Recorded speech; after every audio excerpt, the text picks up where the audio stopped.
Hello, I'm Jamie Ruby, and welcome to Sci-Fi Vision Presents Fandom Access for today's December 1st. Wow, it's December. Can't believe it's December already. I'm here with Julie B. Deep Dives. Thank you for joining me. Hi, thanks for having me. Nice to be here as always. I can't believe it's December either. Yeah, it's been a long year, I feel like. Let me bring I assume that Schrodinger's teacup is probably Scarlet. Yeah, that would be her. You change your name every time and you confuse me more. It's part of my shtick. Okay. Well, hello, welcome.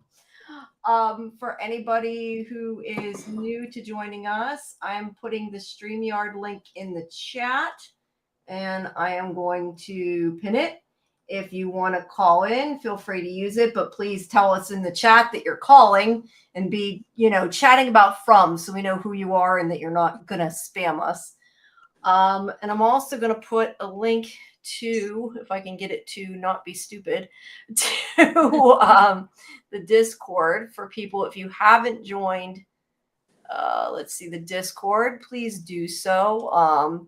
We're going to be next week having a watch party. We're going to start a rewatch, so make sure you join. I'll stick that there. There we go. All right. Well, hello, Mr.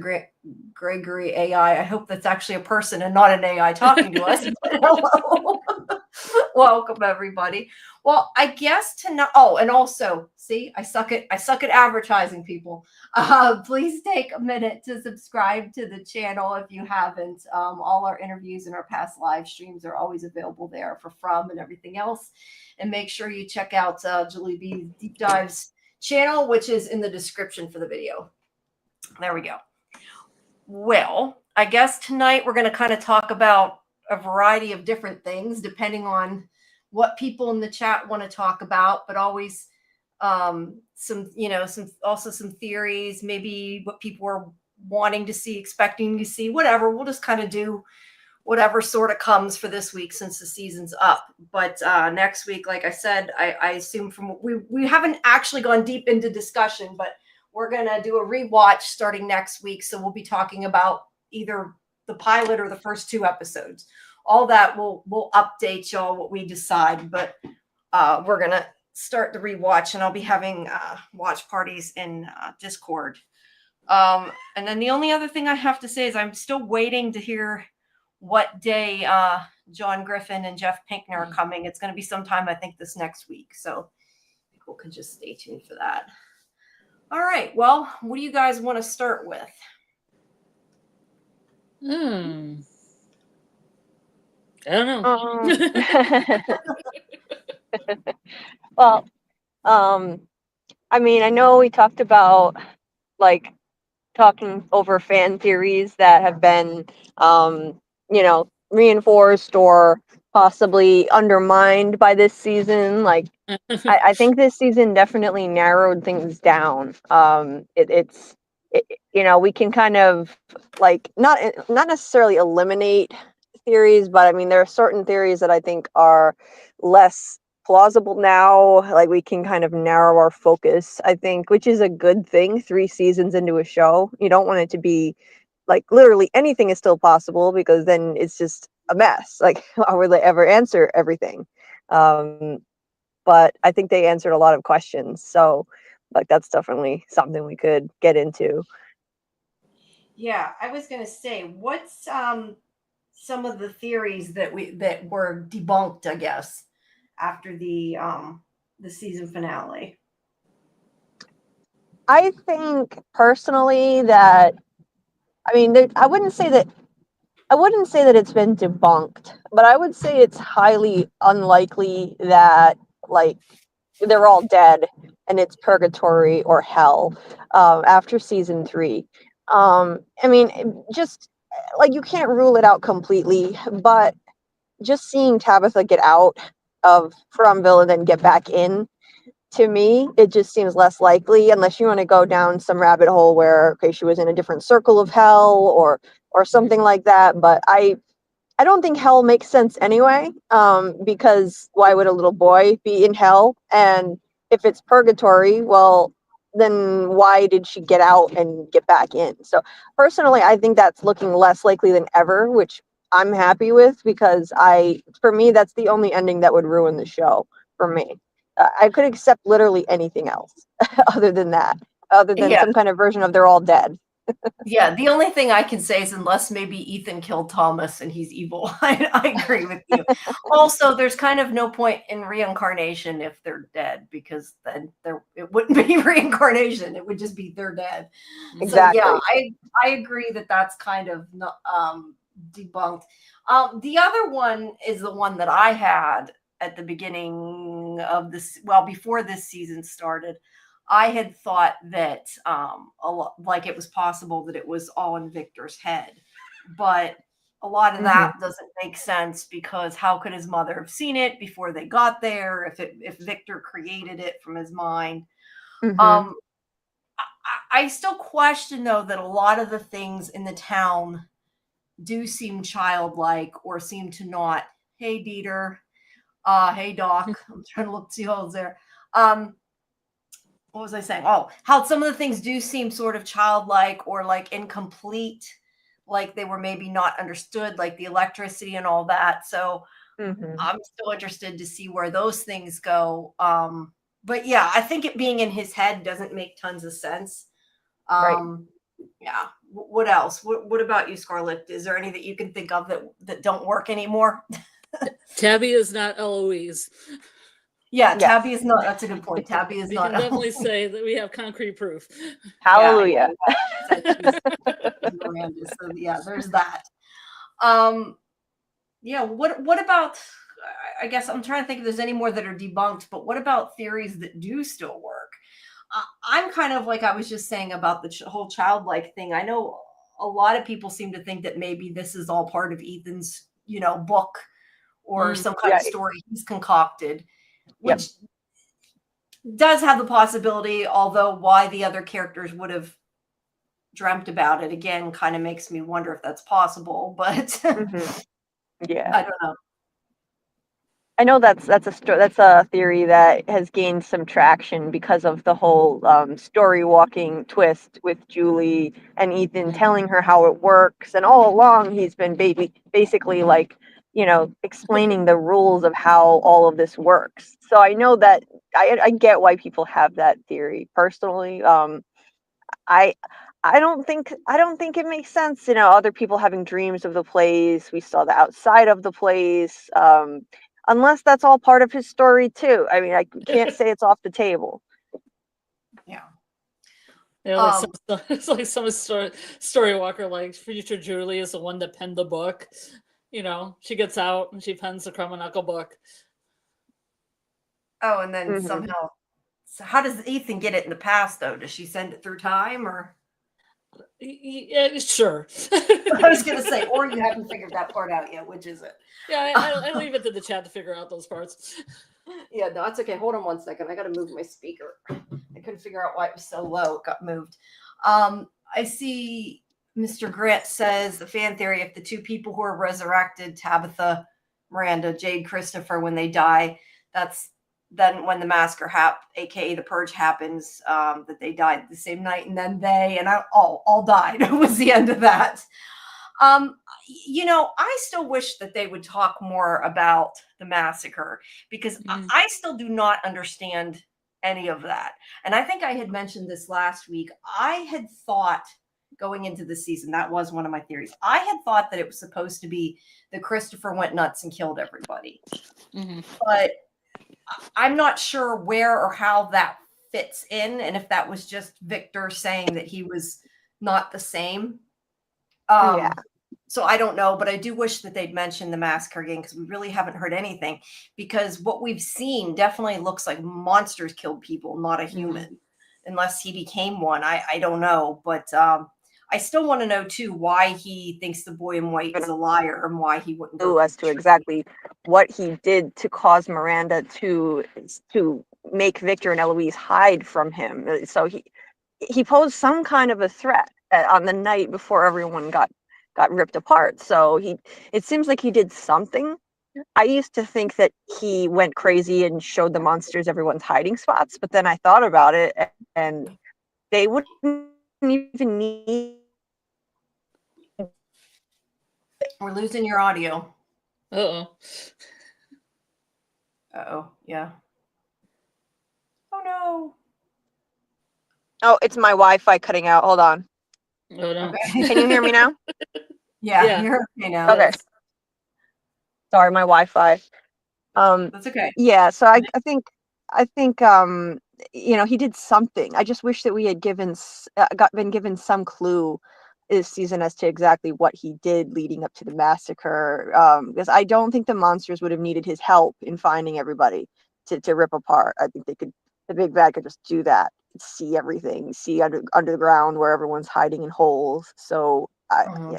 I agree with you. I wish we had gotten a little more Do, on that. do you either of you think that Christopher had a change of heart, like he was heading down a path and then changed his mind at the end and tried to help? I don't know, because I said I still don't know what it means that he didn't trust the boy in white. Was it that he had a better way, or as Grant's saying, maybe the boy in white told him about the reincarnation theory. Maybe he didn't believe it. Maybe that's what the lie was. But he also added, I'm putting all his quotes here, that we didn't see the bodies torn apart. We did see the bodies torn apart. So it must not have been Christopher. And that was kind of what I was getting at. Like, I thought it was Christopher until we saw the massacre, and then I was completely lost again. Hey, Julie, Yeah. I have a question for Julie. Did you ever check out that picture because somebody said that there was a monster body in that picture? No, actually, I forgot. I Okay. need to look at that. I'll pull up my That's what happened pictures. in our lives. Somebody said there was a monster body in the massacre. Yeah, That would be I interesting. don't, and I don't know if they're talking about the flashback that we saw again this season, or if it was the one from season one. I don't have screenshots from that. I have to go back and get them. But yeah, I need to take a look because I'm curious now. There was somebody who was very convinced that there was a monster body there that was cut in half or something. Yeah, we'd have to look at it. A lot of times, though, I think people see things that aren't there, and I'm not saying I don't do that too. I'm just saying. Well, it Yeah, would be cool if Too. there was a monster body there. Yeah, I know there it would would be. be Brian be was saying interesting. what you said, that he thinks Christopher compromised everyone's hiding places or tricked them into remaining exposed when they shouldn't have been hiding. And you mentioned you think the monsters know where everybody is. So you kind of think there's something all knowing that tells them. Is that kind of what you think, Julie? It sounded like.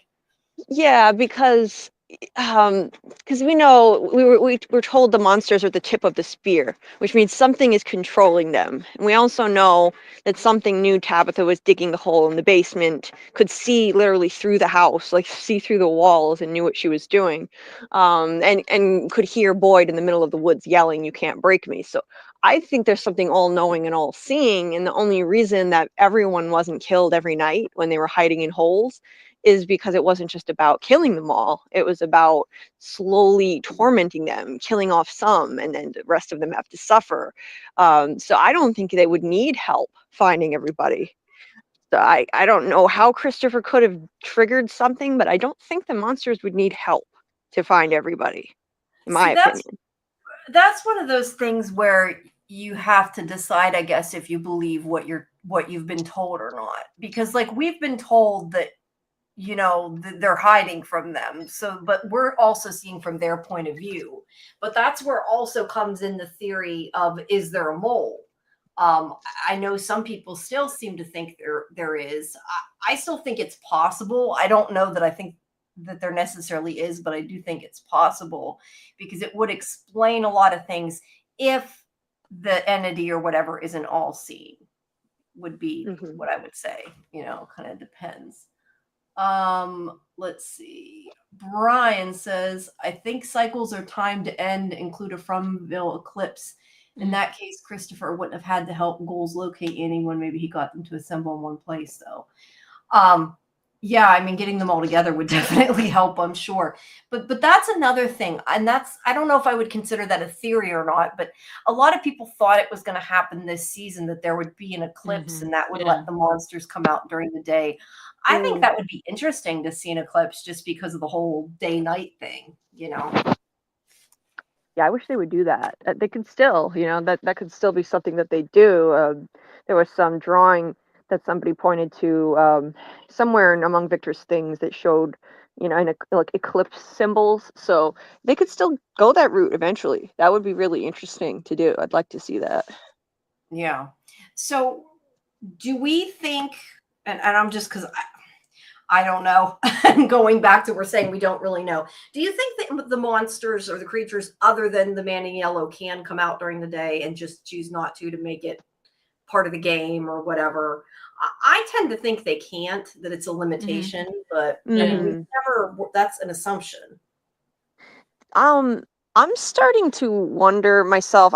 Now that we know that they're immortal, um, like maybe okay, even if going outside in the daytime would kill them, they would just come back again. So it's kind of a moot point. So maybe maybe it's just part of the rules of the game, and they just this is what they do during the daytime. This is part of like I don't think that they can control anything they do. They just have to do what they're told. They're forced to come out at night, hunt people, rip people apart, go down to the cave during the day.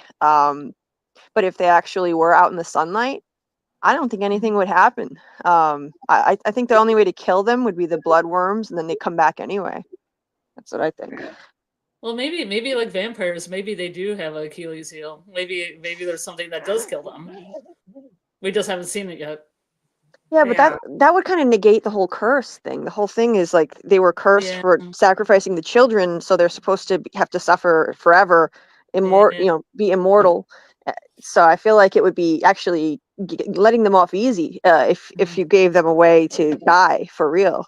It's like this is their punishment. They could curse them. Yeah, I was going to say them being immortal or not doesn't really tell us about the daytime thing, since obviously like vampires can't go out in the day; they are immortal. But I mean, sometimes when they have immortality, though, it isn't like true immortality either.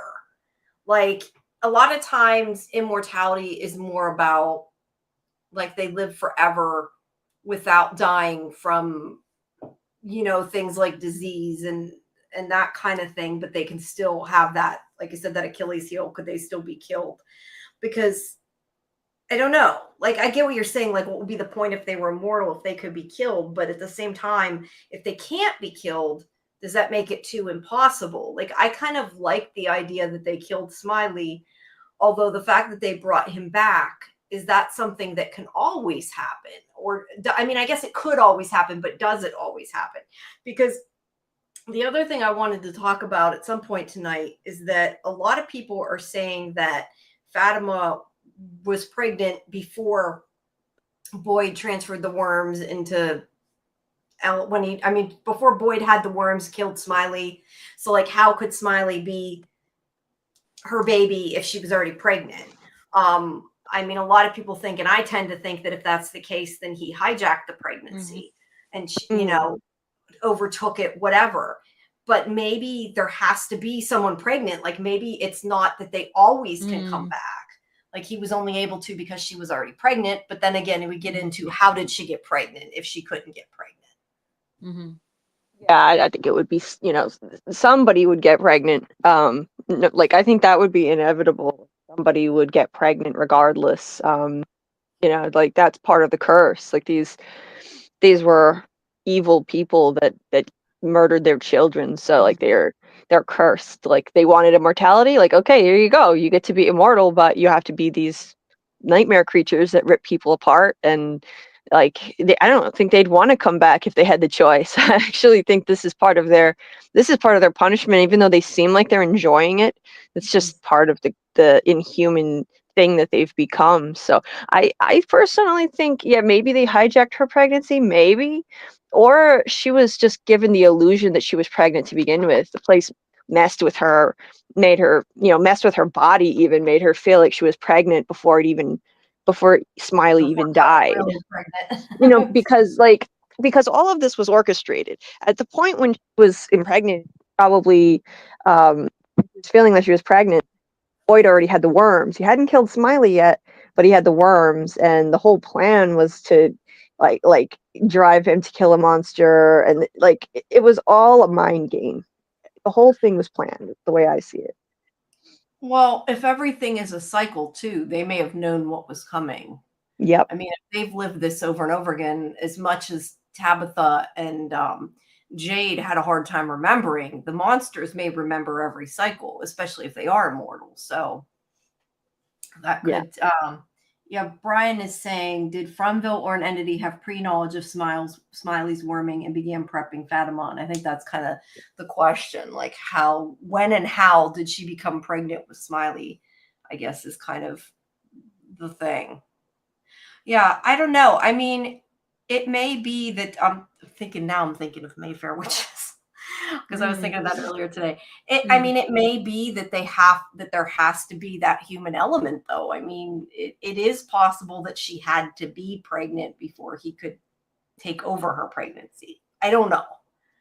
I don't know. I mean, she wasn't even supposed to be able to be pregnant in the first place. So, like, then what are the odds they'd have somebody like that in every cycle? Like somebody who can't get pregnant normally, and then I don't know. I don't think you need really special circumstances for this to happen. I think you would just need a woman to get pregnant, any woman at all. And you know what's funny? I keep hearing people mention, like, what if Kenny had gone into the cave and burned up all the monsters all at once? Would every woman in town get pregnant? That's a good question. Or would they have to be on some kind of waiting list until somebody got pregnant? Because I was thinking maybe if they die and there's no pregnant kind of ladies.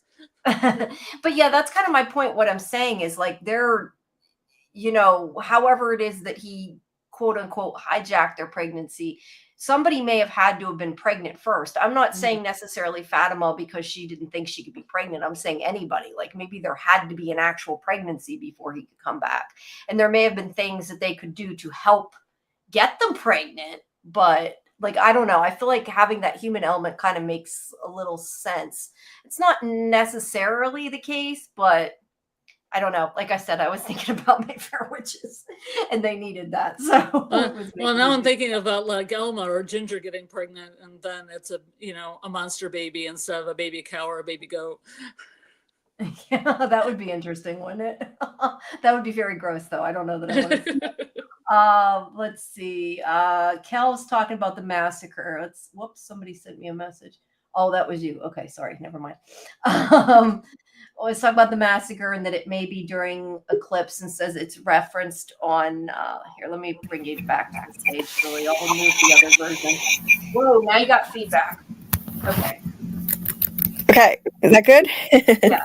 Right. First you had feedback for a second there. Is saying about the markings on Miranda's map.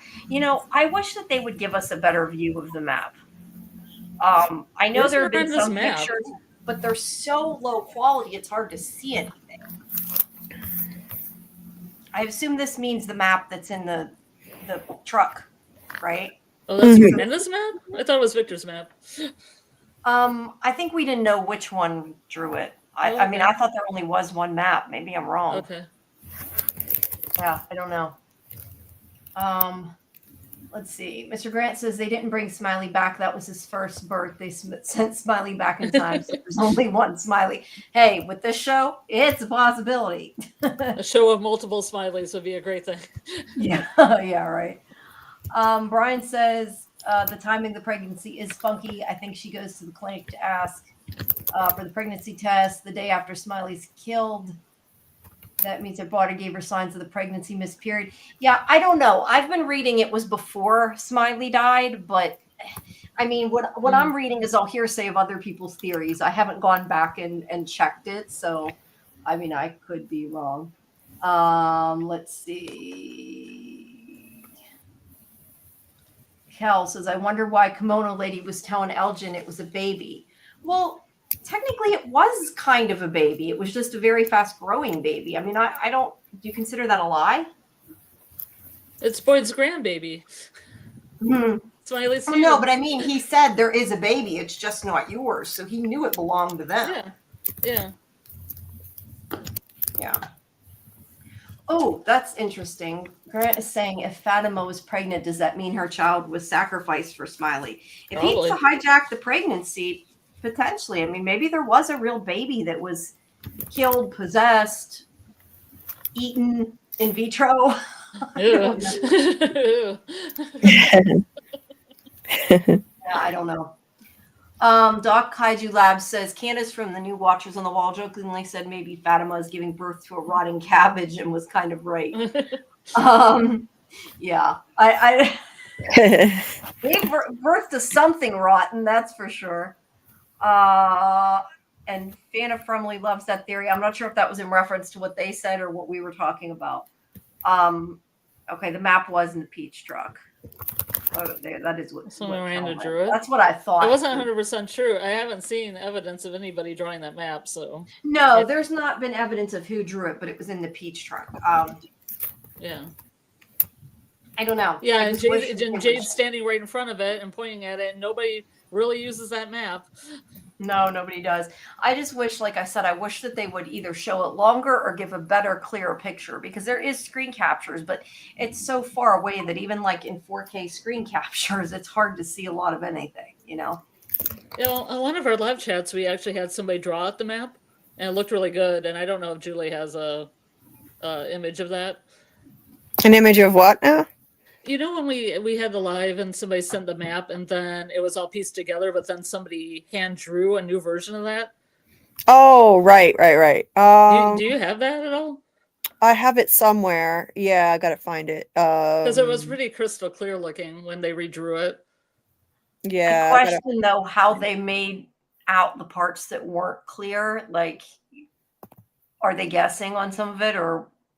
I don't think so. I think everything on the map is what you can see in the highest quality picture of it. The one that was pieced together. Yeah. I don't know. I just know that I seen it. Somebody had a picture that was like 4K pictures pieced together, and it was kind of illegible. That's why I'm not sure if that person may have also, guessed part of it. I don't know. But yeah, I would like to see it. It makes me think of the blast door map from Lost.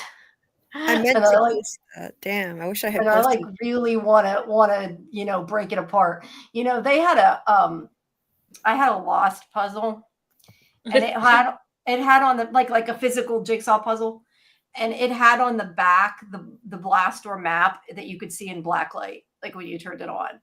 So they should do something like that. That was cool. Yeah, you can really see the details. So let's see. I'm trying to see. Somebody sent me a couple theories. Let me see. I think they sent them through Discord. I took a picture of them so I had them and didn't lose them. Oh no. Okay, never mind. That was a question. That wasn't a theory. That was for the writers. I think somebody sent a theory. Maybe they were just sending questions for the writers and I'm mixing it up. That's also possible. I knew somebody sent something in any way, right? Yeah, they were questions. I was thinking they were theories. Muncher Luncher sent another theory I missed. I meant to put up earlier and then we got past it. Tilly is not gone. Randall will become the man in yellow, teenage monster, and Martin know Julie because she traveled back in time and encountered them in a different time. I think that it's definitely a possibility that the ones that Martin and the teenage monster she meets in the future. About Tilly, I think Tilly's dead, personally. I don't know. What do you guys think? Do you agree with that? I think Tilly's dead. Yeah, I think she's dead. She was talking about, how death isn't the end and it's just maybe the beginning of a grand adventure. I think that was a hint that reincarnation is happening, but I think she herself is dead. Yeah. I mean, the actress can't be back. Sorry, go ahead. That's okay. I wanted to replace it with Jim is not gone. Ethan will become the man in yellow. And perhaps the teenage monster and Martin O'Julie. Sure, that could happen because she's story walking all over the place. I've heard that Ethan becomes the man in yellow, and somebody took a picture of Ethan in a yellow slicker or something, and put them next to each other, and then had Julie as that one Puritan lady. You know, the Puritan lady looks kind of like the Civil War nurse. They took a picture of that painting and put it next to Julie, and it kind of did look like Julie. I think everybody thinks everybody is somebody. Yeah. Well, I mean, reincarnation plus time travel means anybody could be anybody, as far as my equations go. Yeah, no, you're totally right. Doc Kaiji says Martin resembles the priest from when Tabitha escaped Fromville. I think someone posted a comparison. That I'd have to see. I don't think it's the same actor. At least it didn't look like it to me. But I guess considering he had like a huge beard on it and he could have been aged, it's hard to tell. I'm really surprised it didn't have more scenes and like somebody like real world scenes in the season. Yeah. Because they kind of set it up that Tabby calls her mom. She asks for somebody's phone. They take pictures. She's in the hospital. Ambulance ends up missing, like two EMTs, a police woman, and Henry ends up missing, a guy whose family mysteriously disappeared. And then you got like that suspicious priest. Yeah. And you think that one of them would be like, there'd be some outside scene where one of them is trying to put the pieces together. Yeah, I definitely hope in season 4 that we get to see something of the outside world and what has been going on in the meantime. Assuming she really left. Speaking of that, because I'm just thinking of before when I had talked to David Alpay and he made it sound like he didn't think she necessarily even left. Do you guys think she did really leave? I think I asked you guys this back then. I can't remember what your answer was, but I think she really left because I think that otherwise I'm not sure there was a point to that. Yeah. I think she left. I think that she was really out. I don't think I think it would be really convoluted if they were going to go with a simulation type theory and that Camden was level 2 of the simulation. To give us this huge backstory on Miranda and the Chosen Ones, all that exposition that we got from Henry, and then this whole reincarnation reveal. I think to go back to, never mind, forget all that. It was all just a simulation the whole time, and Camden was fake. I think it would be a real cop out at this point. They've built up way too much lore and given too many answers, too much backstory now to go back and change it. I think that though they want to keep that level 2 simulation theory alive, and I think that's why they didn't show us more scenes of Camden. I think the only way that we'll ever see Camden again is if another character gets out and we see through their eyes. As long as we don't see through a character's eyes, then they can keep people guessing, like, maybe it could still be a simulation and it's fake. I don't think it's a sim though. Well, those people are the same people that think Henry's evil because he's a mastermind of the simulation, of course. And they're always trying to find a way to make Henry evil.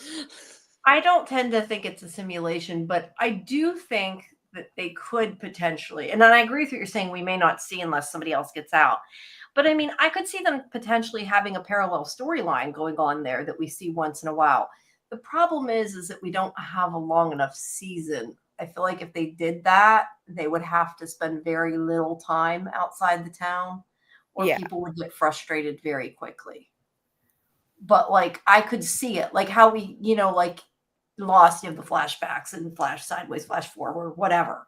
Like I could see it as a storytelling technique that they use to show what's happened in the interim, but they really, I don't think, could do that much with it.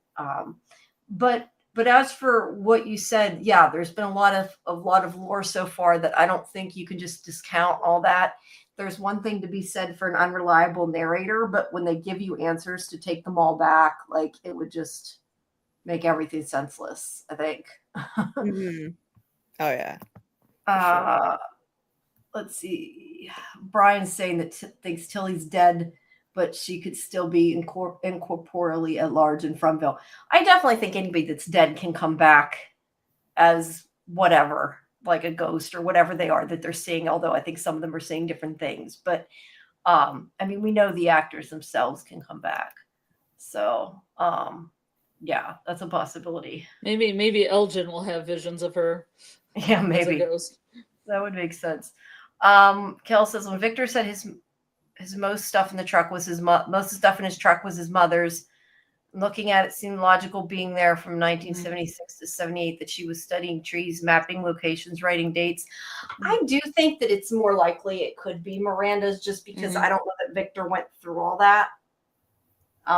So to me, it makes sense that a lot of that was hers. I mean, maybe he's added on it. I don't know, but yeah, I think that makes sense. And Doc Kaiju, yeah, I think they are different actors. I had said that. Brian says a joint task force between Rendezvous, Krillman's Cola, and Herrera Tech. I like this idea. In the series found people across U.S. industry. I want more of a web maze, but what's Herrera Tech? That's Jade's company. You would think there'd be, if a guy who just sold his company went missing, that would be a big deal. Yeah. But Rendezvous was funny too, and Krillman's Cola. Yeah, that's why I wish they'd do more with that outside of the show. Get the same people in a row. I don't think Camden is a sim anymore or Fromville because there's too many NPCs, but that does not mean that Henry isn't evil or Fromville entity or agent. All right, Brian thinks he's a mole. Everybody's just had bad experiences with their dads or something. Luncher says Henry's not evil. He's just a deadbeat drunk who dared to give advice to Mike. Go, aka Jim. Henry needs to put some respect on Jim's name. Yep. Luncher is a Jim lover. No, I can tell. Well known Jim lover. And then Brian's also saying that he thinks Jade's metaphysical application of thermodynamics is probably the role of Salzlinger and Fromville. Mm-hmm. You know, we didn't really talk a whole lot about that comment, but that could be the answer to all the simple answer to all the dead people they're seeing, and maybe we're putting too much stock and everything else to trying to, debunk and twist everything around.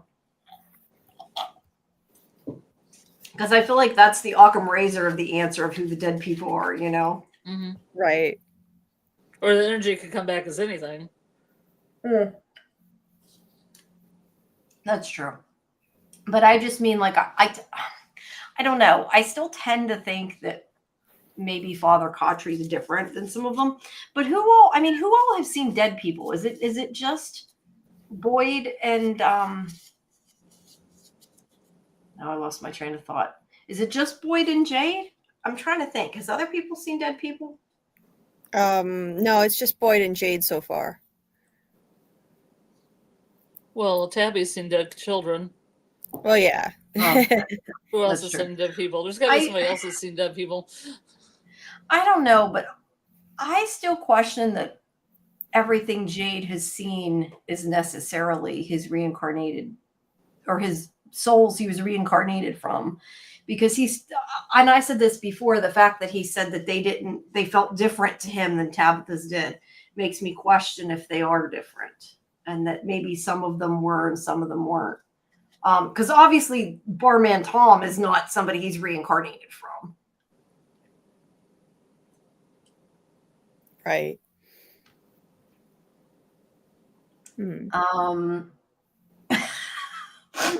Dog says, what if Donna isn't trying to bang Henry, but she's bonding with him? He's secretly Eloise, but is also working with other entities or made some kind of deal with them. Maybe she left and came back. I thought she already did. I thought they had that scene where they were at the bar and then they, he looked all kind of tousled up when Jade found him in the bar. Maybe. But I do not think that Donna is Eloise. But I guess there's that possibility. Donna came after. I was thinking Donna came after Victor. The only thing is for somebody to be Eloise as in actually Eloise as opposed to reincarnation, it wouldn't necessarily make sense for them to change their name. That's why I don't think somebody is Eloise unless they're a reincarnation, because why would they do that? Yeah. Right. Yeah, Donna be roughly the right age, I think. Or a little, I don't know how old Elizabeth Saunders is. She could be his age. Wait, I'm opening the Victor's map thing that you. That's cool. said. Yeah. I didn't see it until now. View spoiler. Yeah, that looks pretty good. I don't know. Let me save it. Maybe we can drop it in the chat here if I can. I like the theory that Victor's eating rotten peaches. Therefore, he's having a hallucination. Huh? He's eating rotten peaches because he's a monster. Because that one woman that said, someday we'll make you stay with us, and he's been eating rotten peaches the whole time and just doesn't know he's part monster. Yeah, maybe. Because those peaches, they can't be new. They've been sitting around for years and years. But I think, well, there if can. they can get pancakes all the time, they could get like fresh peaches just delivered, fresh vegetables by the lake, all that. I'm not sure how long canned peaches last. I mean, they're canned; they're going to last for a long time. But 40 yeah, years. I don't know about for 40 years, but I think that may be one of those things that you just have to kind of suspend your disbelief, or you'll go crazy. Yeah. Or the entities just providing. Yeah, possible. And, humans have to eat fresh food, so they just provide whatever they want. Yeah, I do think sometimes the town provides things they need. Yeah. I'd skipped this one before. I meant to go to it, and I forgot. Martin is Abby from a different time. That's why he knows who she is. Martin is now stuck in the dungeon where he sees his reincarnations fail over and over as his torture for the entity or the man in yellow to feed on. I mean, that's a possibility. I guess the other question is if somebody's reincarnated, like, I guess a man could be reincarnated as a woman or vice versa. Oh yeah, absolutely. Different gender, different race, different species. Doesn't really matter. Well, they also get the traits inherited, like Miranda played the violin, but Jade plays the violin. So that's kind of like a quality trait that went to another person, even though, okay, this is what confuses me about the reincarnation. If they have the same soul, but then why is Jade playing violin, but Miranda used to play the violin? Or does Tabby know how to play the violin and just forgot?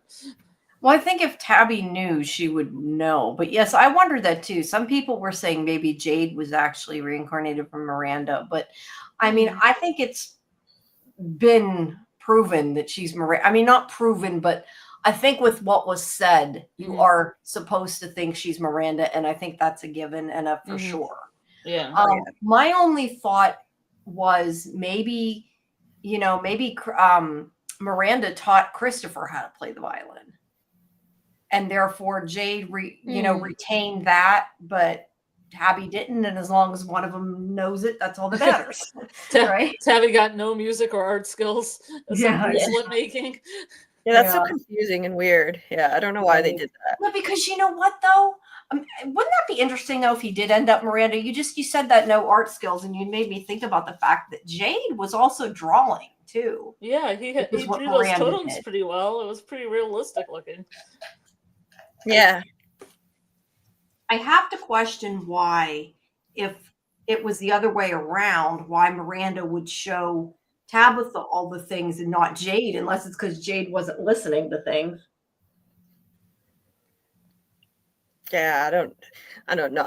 It's weird. I feel like they built this around David Alpay being a great violinist at the end of the day, and they did it because he's the one who plays violin, but they wanted to, go with the character drama of Victor, having Jade play violin like his mother used to. So even though it doesn't really make logical sense that because Jade is not reincarnated from Miranda, and yet he's the one who plays the violin, I don't know. I feel like it was just a matter of convenience. That's why I said my answer is Miranda taught Christopher. That's my answer.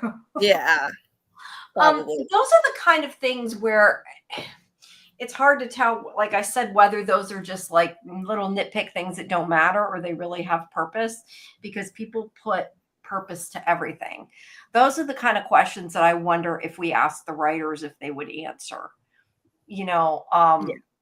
I keep meaning to try to make sure I make a list of all these things. Because I do want to ask some of these things we keep mentioning, because they're things that people want to know. I mean, again, will they answer things? They're not going to give us spoilers. They're not going to tell us things we don't know. But they may. But sometimes, I wish. But sometimes writers will confirm, like, if you understand something right or not. Like, if they expected people to, if they wanted people to understand that, and not everybody did. I've had writers will be like, yeah, that's what it was supposed to be. So maybe we can at least get some things confirmed. And we may get nothing but more questions. I guess we'll have to I mean, would they ever tell us the origin that they have for Ann Kui? I don't know. You know, is it a made up word? Is it a dead word? Did it come from something? Because it seems to, like, there's, you know, a Native American tribe in Oklahoma that is close to their word to remember, as close to, you know, Inuit words. Or did it just, there's something they just grabbed out of, you know, the air, and They it had didn't to have really have picked any it meaning. somewhere. Like they had to have. Like how did they come up with those syllables? I would like to know that too. Yeah. If Had they to would have. say it, if they would even say anything about it. Yeah. Mm. I That's bet they true. would. I bet they would. At this point, maybe. I don't know. It depends, Might. though. Like That's what I maybe. said. I think it depends whether it's something that they gave the answer to and they expected people to accept, Mhm. and people like are still picking it apart. They might be like, no, that you were meant to think that. That's the answer. Maybe we can at least get that. It right? doesn't. It doesn't remember. I know it isn't. Yeah. And Brian's saying that Eloise could have gotten out and had amnesia. That is possible. Or I mean, because she's old enough, she would remember her past life, but I guess she could have. That's a possibility. Although I would think after that many years, usually somebody. I mean, I don't know. I don't know a lot about amnesia, but I think usually if someone has amnesia within so long, it eventually comes back. Unless they've had brain damage or something. I guess she could have been hurt or blocked it or suppressed it. But if that was the case and she was someone we know, I feel like maybe we would have seen signs of it. So I don't know. Let's see. Okay, Doc says canned peaches, according to AI, can last 3 to 5 years. Yeah. Yeah, I don't think the canned peaches can last that long, but I tend to think that that's the thing, like the fact that you can walk across the country in Walking Dead in a week and you just have to get over it. Well, I mean, if the entity has some veggies by the lake, why not have some canned peaches in the truck? Yeah. Well, I mean, if they came from the truck, I would tend to think they came from the truck rather than the town provided them. But there's always that possibility. But I mean, personally, I think that's just something you just have to accept. I think that that's just like a little nitpick that they wanted him to eat peaches because it was funny and didn't worry about it, you know. But you know, to be fair, like why not use Twinkies that last forever, right? Forever. And Brian said, I think Jade plays violin because he learned the violin in his mortal life, period. That's a possibility, but I feel like I'm guessing that each reincarnation, somebody knew the violin. I don't know. Mm-hmm. Okay. Hi, CT5. Welcome. Let's see. If Jade somehow, he continued, if Jade somehow dodged his Fromville fate, he'd still be able to apply the violin. It's possible. Papa Socks, hey, is it possible the show needs more than 10 episodes per season to tell the proper story of From Now? Maybe 10 episodes is no longer sustainable for the story. I would like to say it needs more than 10. I don't know that the network or writers agree with us, but yeah. I would definitely like to say that. MGM in general.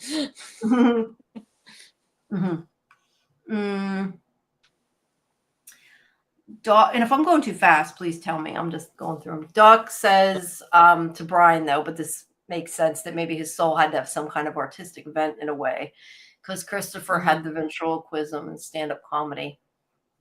Yeah, it's a possibility. Hello, Papa Socks. Just so you know, because he says this every time. I don't know if you must be watching this through NDB Media. I am the sci-fi vision part of NDB Media, who is our host, that is very nice and hosts our StreamYard, which we greatly appreciate. But yeah, I'm more part sci-fi vision than NDB. Let's see. Hey, Aunt. Christopher did draw too. He obsessively drew the symbol. That's what Brian says. That's a good point. So did Jade. I don't know. We haven't seen Tabitha, I don't think, draw anything though. So yeah, just made some bracelets. Yes. Yeah. Yes, Ants. It is. Oh, yeah. It would be. Yes, Ant. It's a call-in stream. I got a question. If I pasted it and pinned it to the top of the chat, it stays there even for people that come in the middle, doesn't it? Or do you need to repin it? Okay. I think so. And yeah, it should be in the top of the chat. And but yeah, she did make the bracelets. I guess that's creative. You know, I have to ask though about the bracelets. it doesn't make sense to me that the bracelets have the same mistake and are exactly the same. Like they couldn't be made the exact same. Like I understand, oh, she recreated the bracelets, but they wouldn't be exactly like crafted the same unless she was supposed to have done that on purpose. But I don't know. That part I didn't quite understand. Well, maybe she thought it was a mistake, but it was actually part of the design. Yeah, maybe. Brian says it'd be nice if Sorry. That's okay. The Dropping answer would stuff. be nice about which bracelets are the bracelets. I'm not sure what he's saying there. Like, does he mean which was the original bracelet? I'm not sure what that means. I don't know. Yeah, I'm not sure, but like, yeah, I guess the original bracelet, but like Miranda made two, I think. I think she made one for herself and took it with her and she wound up in Fromville, and then she gave one to Henry, which was in the glove compartment. So that explains those. But I do think that it's kind of a poorly written part of the plot, because Tabitha kind of just brushed off the fact that they all have the same flaw. Like she was so like insistent on how like this is impossible because this has the same exact flaw in season 1, and now in season 3 she's like, that's why there's more than one bracelet, because I kept making them somewhere inside. I remembered. Well, but you wouldn't make them exactly the same, right? How would you still make that same unique identical flaw? Also, she made them from Jim's father's bootlaces. She wasn't, which is how it had the flaw. and she wasn't connected to Jim in a past life. Jim wasn't reincarnated. He wasn't reincarnated. He and Henry are two different people. So how are the bootlaces always the same if they're from Jim's father when Tabitha made it? So that's I think a plot hole, to be honest. I think it is bootstraps throughout time. Yeah, yeah, bootlaces throughout time though. I just had to keep finding one with the same flaw throughout history. Yeah. Yeah, I don't know if that was just said in order to make us know it was the same bracelet and it was kind of like a clue and didn't make sense or what. Well, to make it seem more unique than just design. Yeah, but to make us know it was important. By the way, somebody took a screen capture. You know, Jade has a bracelet on at the beginning of the season that looks very similar. I know the answer to that. Yeah, I don't think I know the answer to Jade's bracelets because he is behind a company that supports domestic abuse, I think. I can't remember the name of it. Oh, is that what the bracelet's for? Yeah. So it's different. I can't remember the name of the company, though. I don't know. This was just a screen capture. It was hard to tell. Yeah. Kel's pointing out that Marielle, the actress, I'm assuming means, has a background in ballerina dance as well. I wonder if they'll incorporate her in the music box ballerina storyline. That would be interesting. You think they would have by now? Yeah, you think they would have if they were going to. Yeah.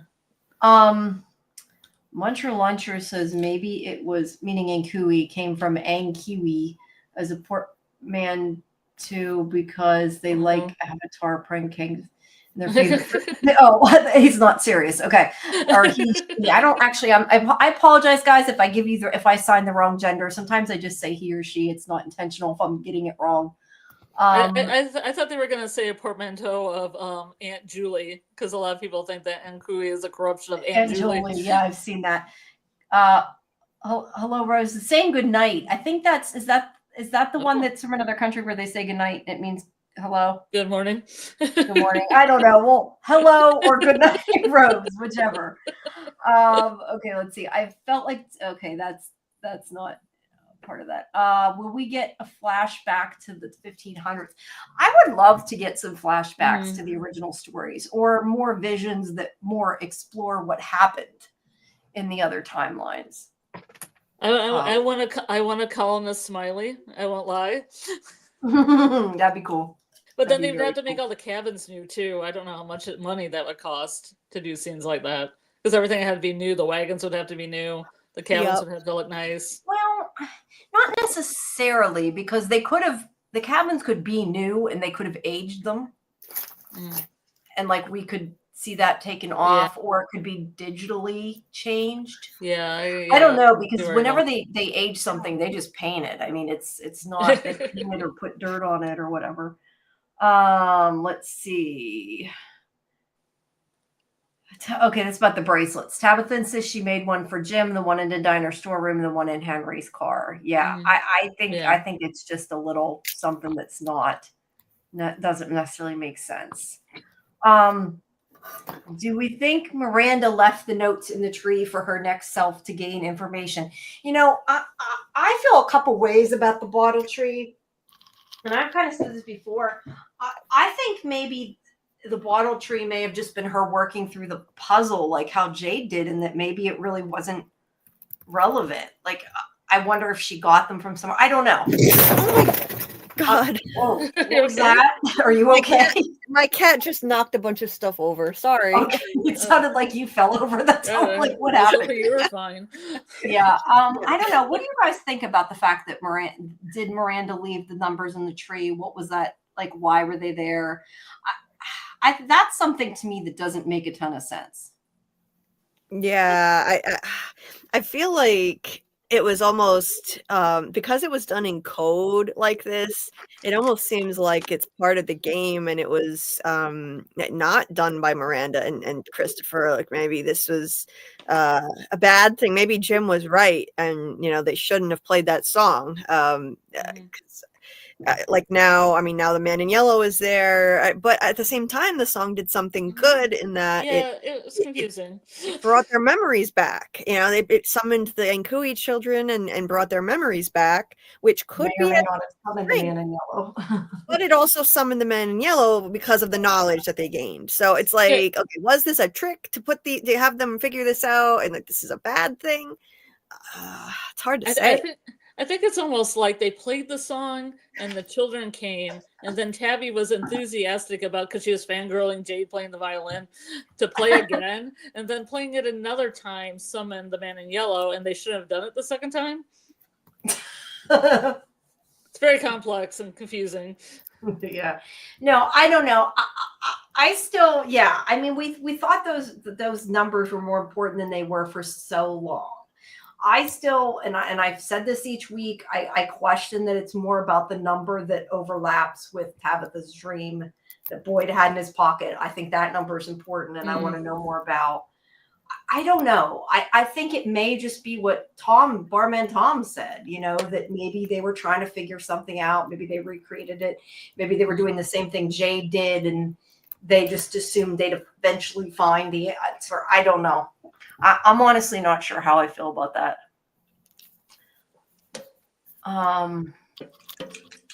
See, Papa Socks. We noticed that events and phrases were repeating in from.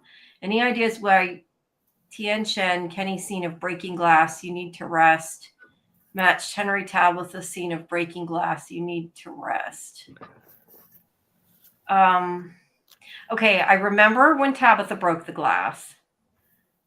I'm trying to remember when Tien Chen or Kenny broke a glass. Do you remember that? Yeah.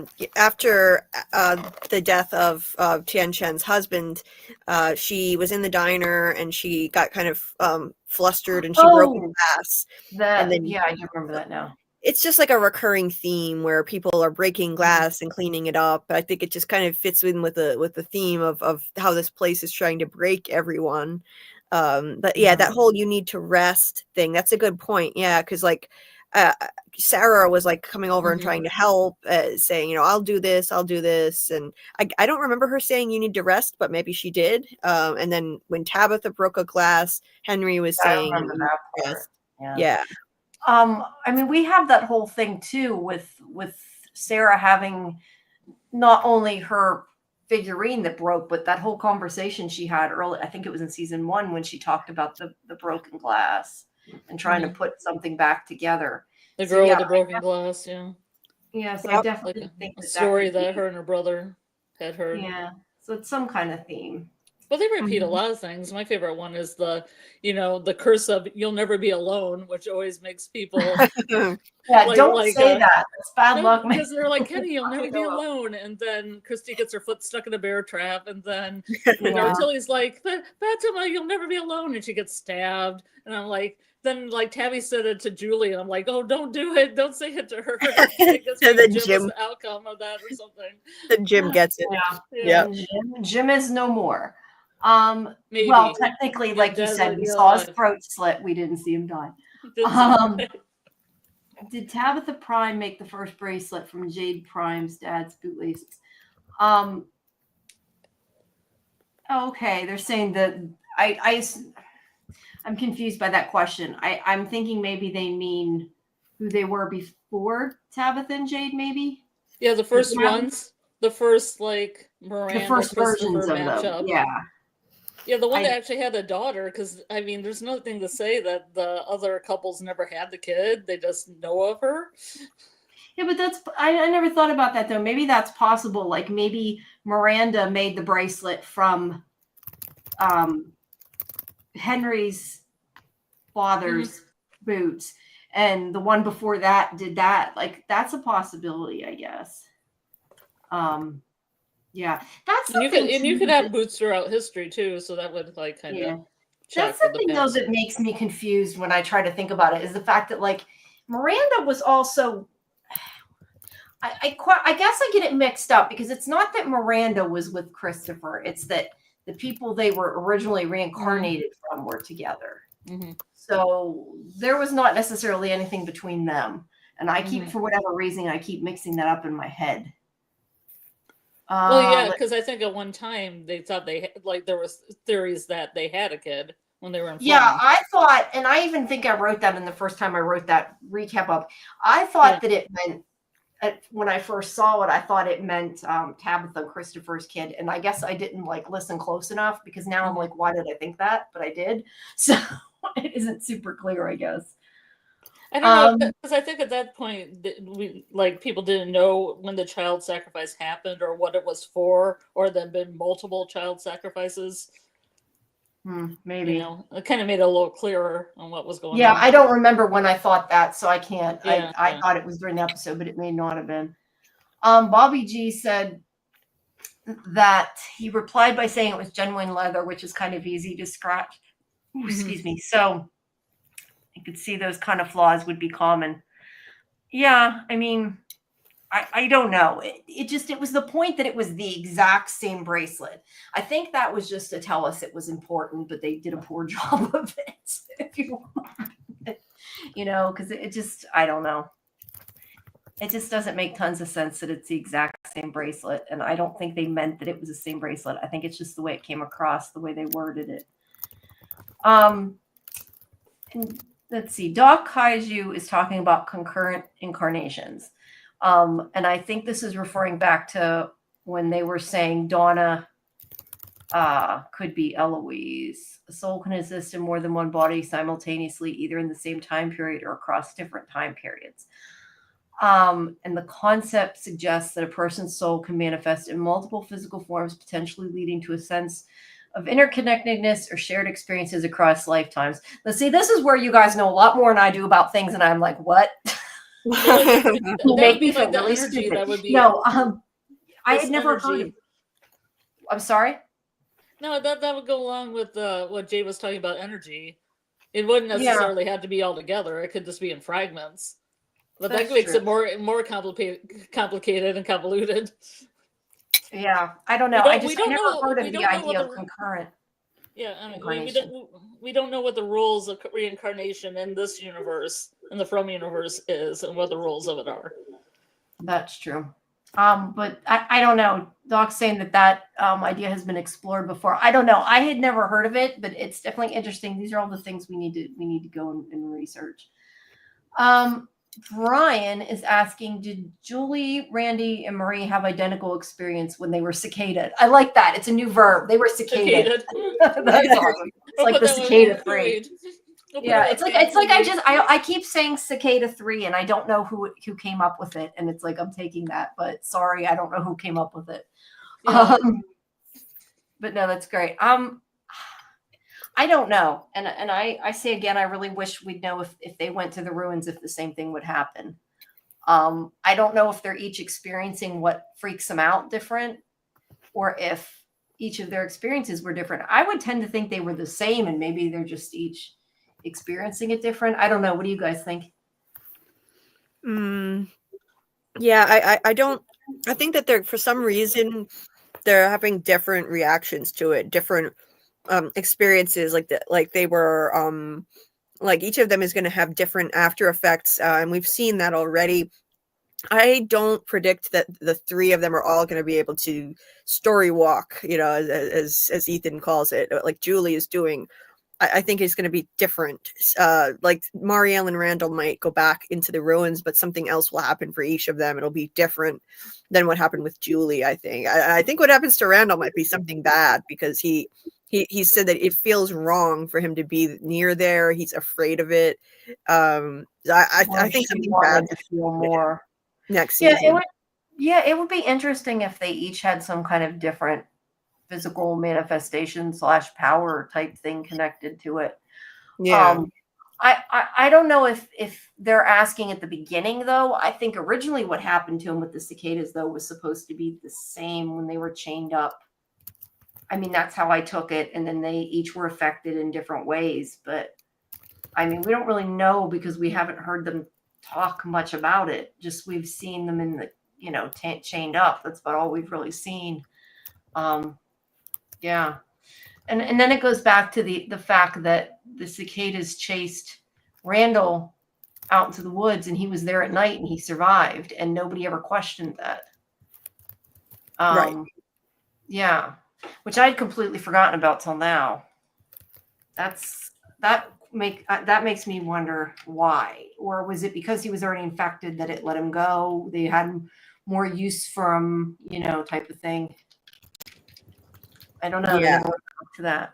Yeah, they definitely they left him there on purpose. There's no reason he should have been alive. I was shocked when they went out to the woods and found him alive the next day. There was a reason that he was left alone for sure. Like he was already targeted by the cicada entity, so the monsters were right out there too, and they just passed him by. Mm-hmm. Mm-hmm. Yeah, I want to know. And to answer Carrie, I just saw your message now. You're welcome to join. Just tell us in the chat if you're going to call in, so we know that assuming you have a different username when you connect, because we just want to make sure you're not going to spam us with porn. But I don't know if you had responded to her or not. I'm still further up in the chat. I did. And okay. Carrie's good. I know Carrie. Okay. What if the man in yellow equals Randall, and Randall's scar is throwing us off because the entire town seems to not be healing fast like it used to? Christy's leg isn't healing either. That's a good point. Maybe with I think that they're making the point is that, like, with the change in the town, maybe now people aren't going to heal as fast. But Fatima's pregnancy still went really fast. Mm-hmm. But did Fatima's pregnancy go fast because things happened fast, or did it go fast because it was a monster? Hard to tell. I think it had to be fast, because it's because they're immortal. They're probably stuck at whatever age they were at when they died. So like she has this, she gives birth to this pod, and then it naturally it had to be an accelerated pregnancy and accelerated growth, and then the thing is back that quickly. So I think it had to be done quickly, and for practical reasons, since like hardly any time passes in this show, so it would be like 10 years before we'd see a 9-month pregnancy at this rate. Yeah. Though when Jamie was talking about like doing that, the rebirthing scene, it'd been nice to have, because he said there was a child and then a teenager, and it'd been nice to see a child smiley and a teenager smiley. Yeah, Does be really menacing. Because I just imagine him tapping on a window and going pop pop to Boyd, and just like trolling him. I still wonder if there was more to that scene that was deleted. I'd like to know. Yeah. But I don't know. As for Randall's scar, I know that people have said in the painting it looks like the man in yellow has a scar, but the character doesn't seem to. But I don't know. I mean, is Christy's leg healing fast? I don't know, because it didn't really. It's hard to know how bad it was hurt. I mean, she's hobbling around. I guess it depends how fast she gets better. But the season's changing, though, could have made some of that maybe won't be the way it used to be, though. That's a good point. I don't know.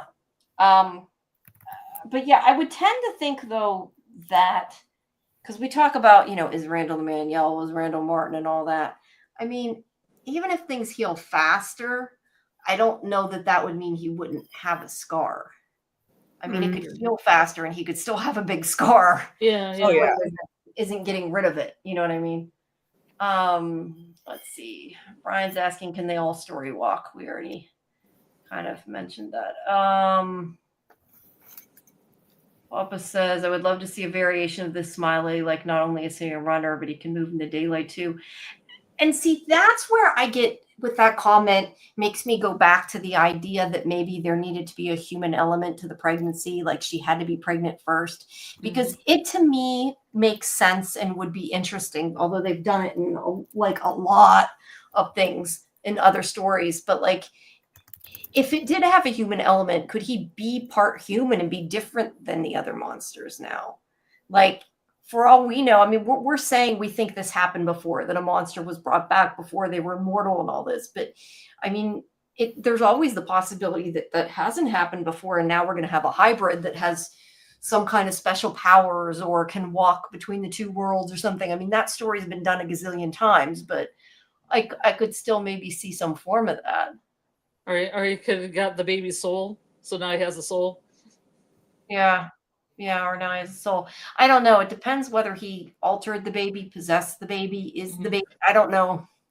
I mean, we don't really know enough of the details, you know. So it kind of depends. Well, we're getting up on over an hour, so I'm just gonna repeat for everybody who didn't hear. If you would, I would appreciate it if you would subscribe to the channel if you haven't already, and also check out the Discord, which I will leave another. I'm so bad at multitasking here. I will leave another URL of in the chat in a second here. We're going to be doing watch party rewatches, if I can get it figured out, starting next week for the show. So that way, next stream, we can talk about the beginning of season 1. So check out those links and also check out Julie's stream, which is in the description of this video. So make sure you visit her and subscribe to her as well. And as I mentioned a gazillion times as well, that we are still going to have John Griffin and Jeff Pinkner on probably next week. There was a sort of miscommunication with the dates. So yeah, it's probably going to be towards the end of the week, but just keep following Sci-Fi Vision's social medias. And as soon as I know what day, I will post that. And if you haven't, there's the X account. Everything's always under Sci-Fi Vision, so it's nice and easy to find.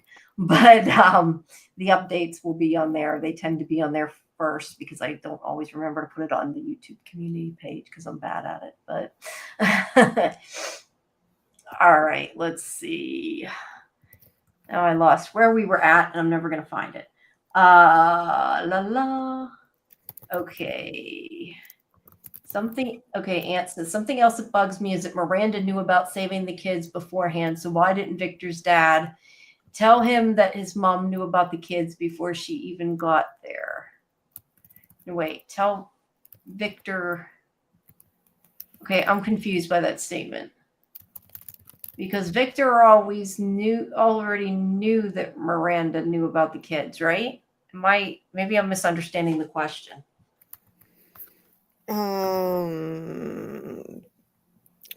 Miranda knew about saving the kids. I see what he means. Like, why did he I'm assuming what he means is why did he let him be upset that he's the one that told her about the children, because she already knew about the children.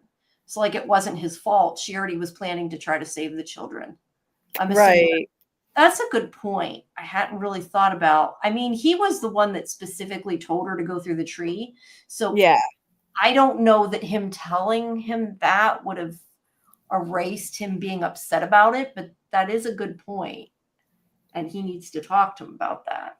I think it was just that Miranda didn't know specifically to go through the tree to save the children. She just knew that she was supposed to save the children. And so like Victor directly caused that to happen by telling her about it. And then she went through the tree. So I get why Victor feels guilty. Like, that makes sense to me, just because of that specific thing that he told her, that's what caused her to go there that night.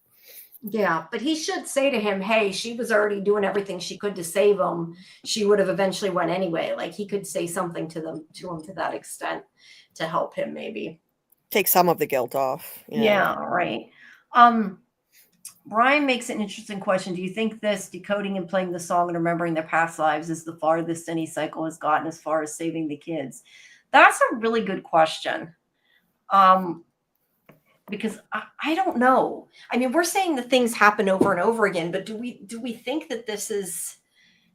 I mean, we say like, why was the bottle tree there and that maybe they hadn't solved it either. Like I had said earlier, maybe she was trying to figure out the puzzle like Jade. That's why she made the tree. Maybe they hadn't figured it out. Mm-hmm. I don't know. I question it if they haven't been able to do it before, why they would be able to do it now and what is different, because something has to be different for them to be able to do it. I tend to think this is probably the farthest that anyone has ever come. I definitely don't think Christopher and Miranda got this far, because if they had gotten to the point where they played the music and had that epiphany, I don't think that Christopher would have been in the kind of position where he's now a threat to Victor and Eloise, and Miranda's telling them to hide from him. If he remembered that this is essentially his soulmate, Miranda, I don't think he'd be a threat to her kids. So I don't think Christopher knew. I don't think he would have went through the tree. There'd be no reason for him not to go through the tree either. Right. Yeah. So I doubt that they knew. So I would be willing to bet this is the first time anybody's come this far. We don't know about any past cycles before Christopher and Miranda, but I wouldn't be surprised if this is the furthest.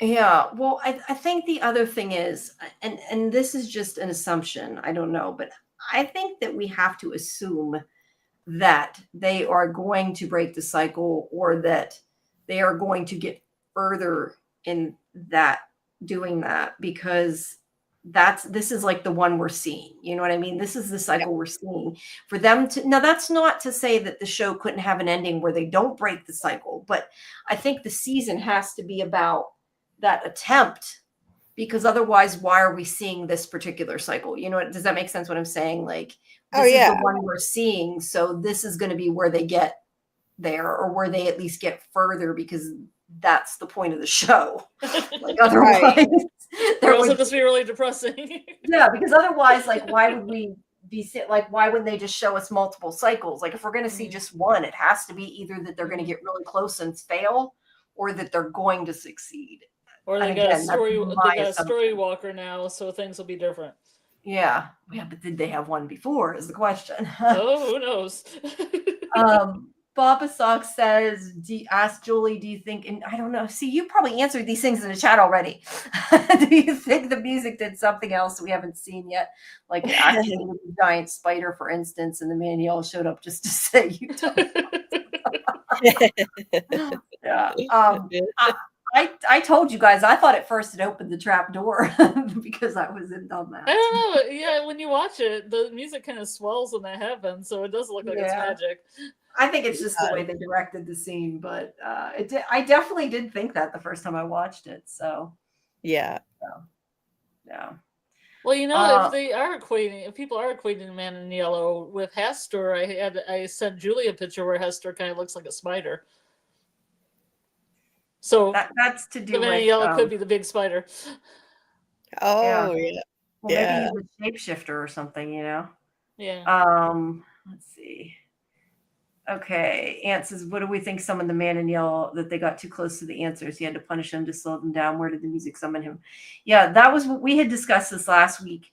Do we think that the music summoned the Man in Yellow, or do we think that them getting the knowledge is why he came? I think we've kind of gone back and forth with that. Yeah. And that it could be either. That's another. It could be both too. It could be both as well. Yeah. I'm writing these all down because I'm going to go through these and I'm going to pick what to ask the writers that I really want to know, because I don't think we're going to have 20 years to talk to them, but I want to pick some and see what we can because I think a lot of points aren't mutually exclusive. Yeah, no, you're right.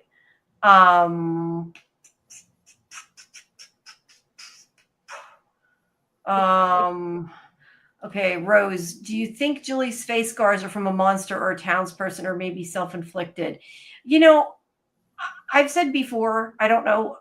I think you guys agreed with me. I can't remember for sure, but I think that the cuts on her face and the wig, short hair, whatever you want to call it, I think were simply a way to show that she was different. She was from the future. It was a point to do that. But I would say probably not from a monster or she'd be dead.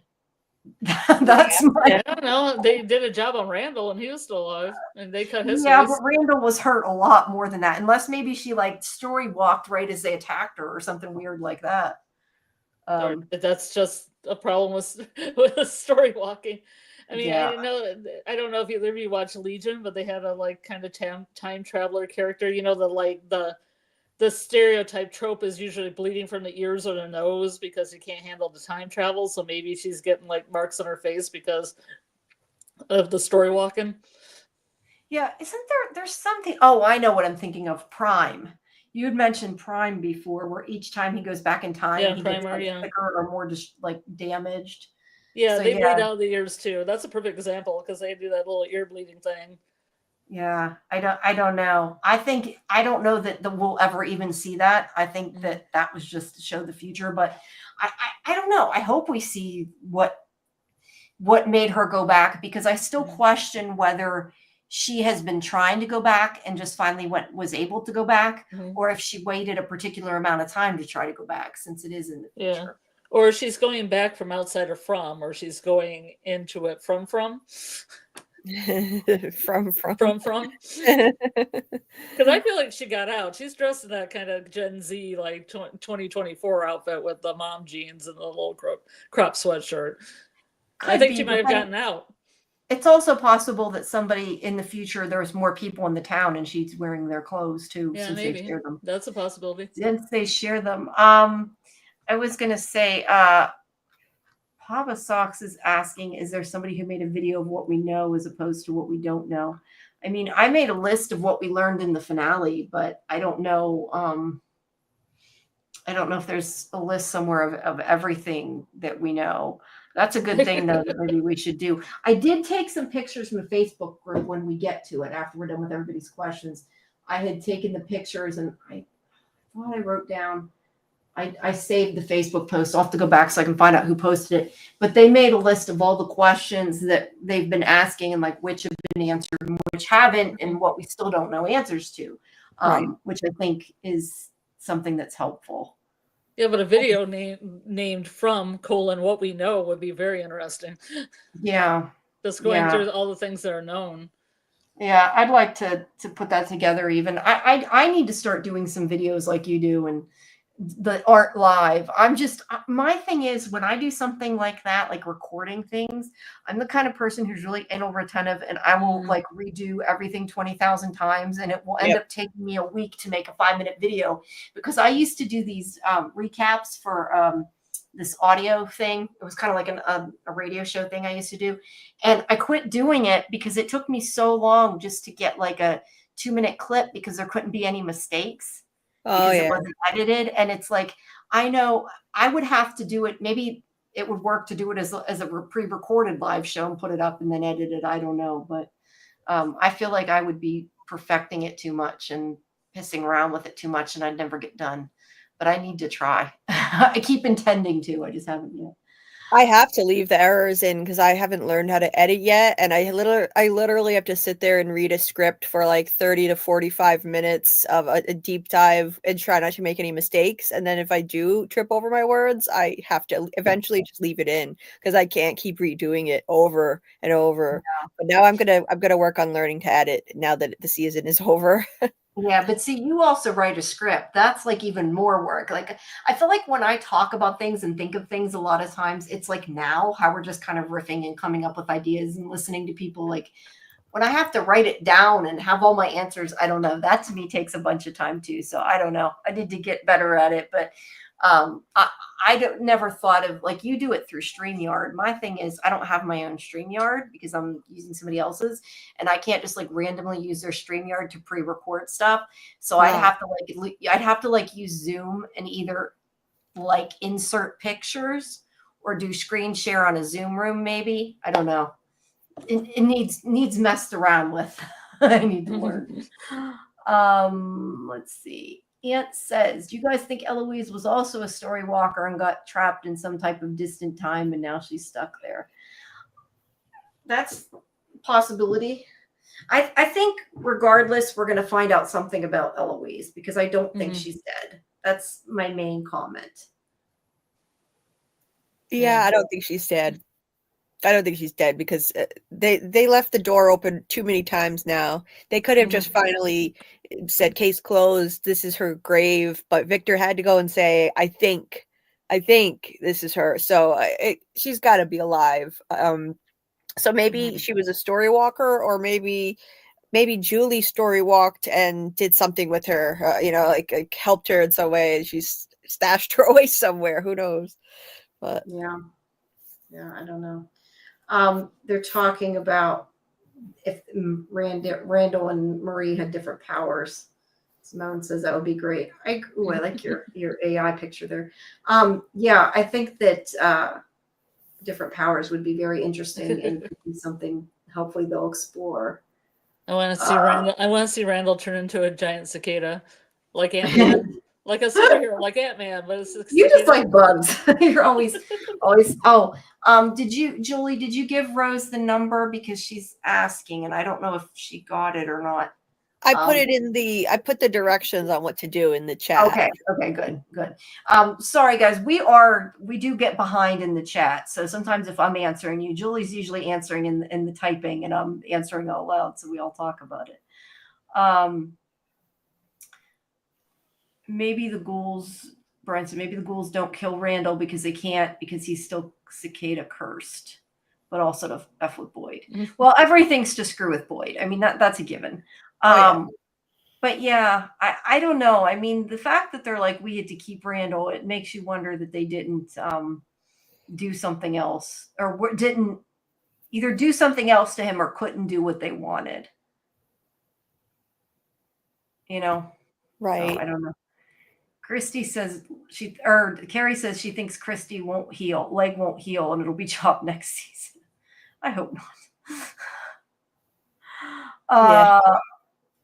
Papa Socks. I want to know what would have happened if Elgin weren't around to force Fatima to drink the blood, because I'm convinced she would die rather than birth that thing.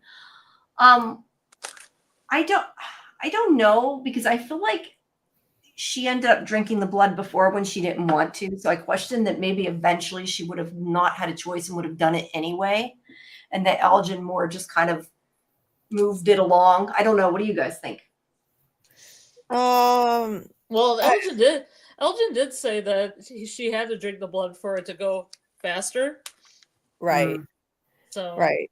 That's my that's my only comment. Or probably just sped it up. Like if she hadn't had the blood, then yeah, she it might have just taken longer. But it probably would have happened anyway. I think she would have craved it enough. She would have eventually. Yeah. He just sped things up, I think. Yeah. And then Papa also asks, what do we think would have happened if Boyd didn't stop the melody? I think that people would have kept dying, and that maybe the three of them would have died. Yeah, I agree. Yeah, I think people would have kept dying left and right in their sleep, and those three would have probably died. Yeah. There's a lot of stuff to do with music in the show. Yeah, there is, which is why Jim is totally right when he says, "Don't do that." Yep. It is kind of weird that they do it and don't question it. I'm right now. I'm sorry, guys. I am so bad at multitasking. When I stop to tweet and tell people to come, I'm like, I stop talking. I just can't. I am so bad at it. Let's see. Papa Sock said, I think Christy and Randall are not healing because of Marie. I'm not sure what he means. What do you not healing? I'm not sure why they wouldn't be healing because of Mari. What, like she's with them? Yeah, maybe she's just not helping them heal. Maybe she's just bad at stitching and bad at medicine in general. That's a possibility. But I'm not sure if there was more to it than that. Well, Um, she let Nikki. I mean, Nikki died of internal bleeding because she didn't realize that she might have internal bleeding. I think Christy probably could have saved Nikki, but Marielle just didn't have the skills that she needed. So I don't know. I don't know about Christy and Randall. Like I don't know. Maybe Marielle's just not very good at this. It's not good. yeah, well, to be fair, they didn't finish their medical training or whatever. I mean, they're doing what they can. Right. They're learning as they go. She's a nurse though. She's a pediatric, a baby Yeah, nurse. a nurse, but I don't know Well, the pediatric it takes nurse training to be a nurse. Yeah, no, but I mean, there's a lot of things they wouldn't know. And did she? Well, yeah, I guess she would have finished it if she was actually a nurse. Well, I'm saying that Christy didn't finish, so isn't it about even? She didn't finish medical school, but Marielle's a nurse, so this is the kind of balance each other out. Yeah, Christy just seems better at this. Look what Christy was able to do for Ethan. She somehow managed to get that table leg out of Ethan's leg and saved his life. So I think Christy's just better at this stuff. Yeah, maybe maybe. I mean, it's hard to tell how much they had, and I mean, even nurses, they do have some basic medical training, but how far that extends, I don't know because I've not gone to medical school, so I don't know. Carrie's saying that being that Christy and Marie had that drawn out scene in the finale, something better come of it. Too much time was spent on that scene. Yeah, I mean, Marielle admitted to her that she's not okay. And I mean, we've seen Julie breaking because of what happened earlier. And then we saw Randall showing that he's, not okay. I definitely think that we're going to see her side of it pretty soon. I hope. Yeah. So anyway, and thank you, Simone, for joining the Discord. Let's see. I would have thought they would have had more about Randall and Mari in the season. Yeah, they were sidelined, especially Marielle. Yeah. Really I think sidelined. it's just again too big of an ensemble and not enough time. That's what it felt like to me. Not enough time, and Marielle, they did not flesh that out enough. She finally admitted. If anything, I feel like they shouldn't have put her in the episode trailer for the finale if it was going to be that uneventful. Like they put her in the episode trailer saying that I'm not okay, and I don't think any of us are ever gonna be. She finally admitted it, and then you watch the finale, and that's literally all that happened with Marielle. Like she didn't reveal anything more about why she's not okay. So they should have put more in the finale if they're gonna advertise it in the trailer like that. They should, but I think I had mentioned this to you guys before, a writer or producer or something, and I don't for the life of me remember what show it was for, but we had been doing an interview with them, and we learned through what they had said that usually the people that make the previews are like not the creatives of the show that make that decision. So they may have decided that clip worked, well for a trailer, and nobody was consulted, if that makes sense to say, put it in or don't put it in. Yeah. They don't always decide that. That would explain that. Yeah. What annoys me is when they show the previously on and the stuff they show is different than what was actually in the episode because it was like a cut scene or something. Yeah. Yeah. That's weird. Mm-hmm. Okay, that's conversation between each other in the chat. Let's see. Papa thinks Julie's right. Something is different this cycle. I think Tabby and Jade always happened, but maybe Julie broke the cycle with Boyd. Maybe Boyd to see him for some wild card. Julie broke the cycle with Boyd. Oh, with the rope? Yeah, throwing him the rope. Yeah, that's a good point, Papa Socks. Yeah. I think it depends whether or not she was always meant to throw the rope. Is my answer for that. Well, I think she was always meant to throw the rope, but Boyd is probably a wild card that the place did not see coming. I think Boyd was, I don't think there's ever been an equivalent to Boyd. I would be willing to bet in the series in the past cycles.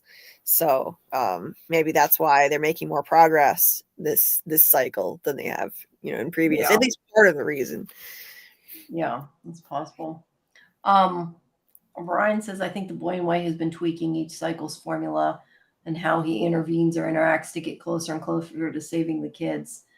I mean, that's definitely a possibility. He tells Victor that he's not going to help this time and they need to do it on their own. I mean, they make it like he's frustrated, but maybe he thinks that is a a better way. I don't know. Maybe he thinks they'll solve it this time. Right. So that's the boy in white's end game, is them to solve it. I would assume so, but Yeah. I mean, I question. What I want to know still is who the hell the boy in white is. Like, is he one of these kids that was sacrificed? And if he is, why is he clean? Right. Like it would have made sense to me if he was Tabitha's and Jade's kid because they were the ones that didn't want to sacrifice the child. Mm-hmm. But that's not the case unless they had more than one, which in that case, why would the girl not be white like that? Or did he do something different that made him not? Because I don't know. Do you guys think he was one of the sacrificed children? I feel like it doesn't make sense if he wasn't. I just want to know why he's different. I've been thinking that he's the eighth. He was supposed to be like the eighth kid that was sacrificed, and somehow he got away. But then the question is, okay, what happened to him then? And like, yeah, I think that he's really, in his true form, he's what Miranda painted, which is the man in white. But he makes himself appear like a boy to make people feel comfortable and disarmed, but like less threatening looking if he's like a little boy in white. But I think that he probably looks like he's supposed to look like the man in white that you see in the opening credits that Miranda painted. So like the foil to the man in yellow, the man in white, like the so two. he could never have been. So it's possible he could never have even been one of the children, and that's just the way he's presenting himself. I'm trying to remember. I think I thought that the man in the credits was the man in yellow, but yeah, that doesn't make sense because it would be yellow. Mm-hmm. I hadn't really thought about that. I need to go through those paintings again. Well, Yeah, it's a different guy. The man in is white one is different. Two different paintings. It secures Vox Smith though to grow into the man in white. Brian can be there for a while, right? Brian He's in white right now. Brian is responding to what I was asking before about the quotes and says Kenny's line about the sweater was really beautiful and explains how previous cycles matters to them. And he said, my dad used to say it's hard to see the sweater when you're only just a thread. I didn't know what he meant until now. Yeah. I mean, that could even just also be the fact that they're all a small part of the whole too. Maybe they all have a role to play. I mean, that definitely can have to do with reincarnation and everything else. But I mean, it could just mean in general, maybe they all have to be there. I mean, we think that maybe only Tabitha and, Jade were important and other people were brought along for the ride, but we don't really know that. That's a guess. Right. Yep. I think that other people are important and have roles to play, but they're not necessarily reincarnated. That's the thing. Like, we don't know, like, are some of the others reincarnated or are they just playing roles? Either way, there definitely people are chosen. I think certain people are chosen, whether it's them because they were reincarnated or they were chosen for specific reasons. I think maybe two sides are bringing people in. So one side is bringing in people to use them as pawns to hurt people, like Elgin was used as a pawn and Sarah. And then on another side, maybe the boy in white side could be bringing in people to help, like Boyd, trying to help people there. So maybe there are two opposing sides like that. The man in white figure, like aka the boy in white, could be the opposing force to the man in yellow. Yeah, I don't know. It really just depends. We don't really know who is important other than them, but there definitely could be more people. I don't know that everyone in the town is necessarily important, but I think a lot of them probably are. Oh yeah, yeah. David is saying the key word is remember. Yeah, I think the main thing is they need to change what they did. They need to remember what they did and do something different because clearly it did not work. Yeah.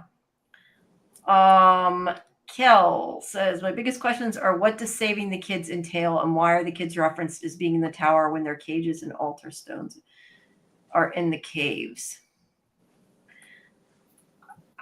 I mean, what do you guys think about that? I mean, I think that the tower may just be but she went in an actual.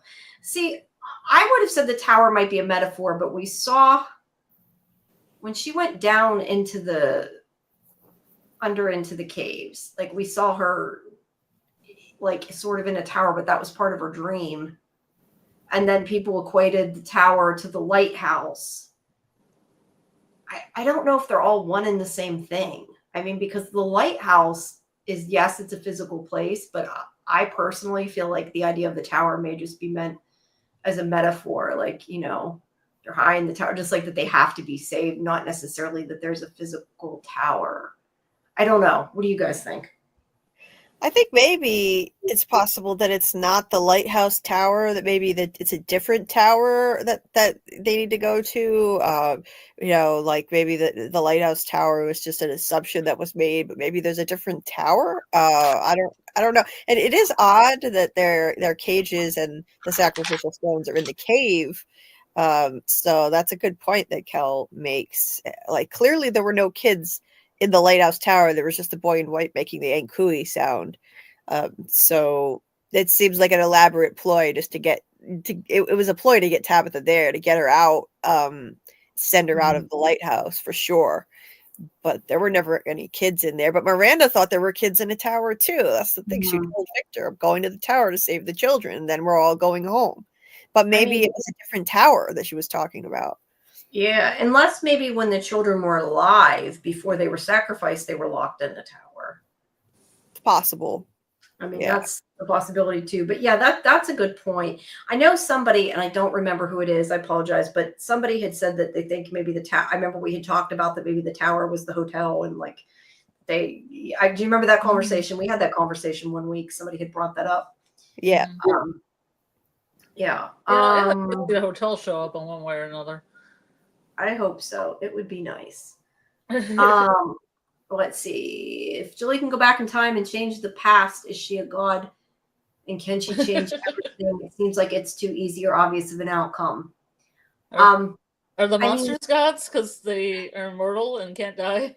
Yeah, maybe. But I mean that's kind of the problem with the movie. I always go back to Superman, as it always makes me think of that, where like he can turn the world backwards and rewind time. You can't do it again because then it's boring.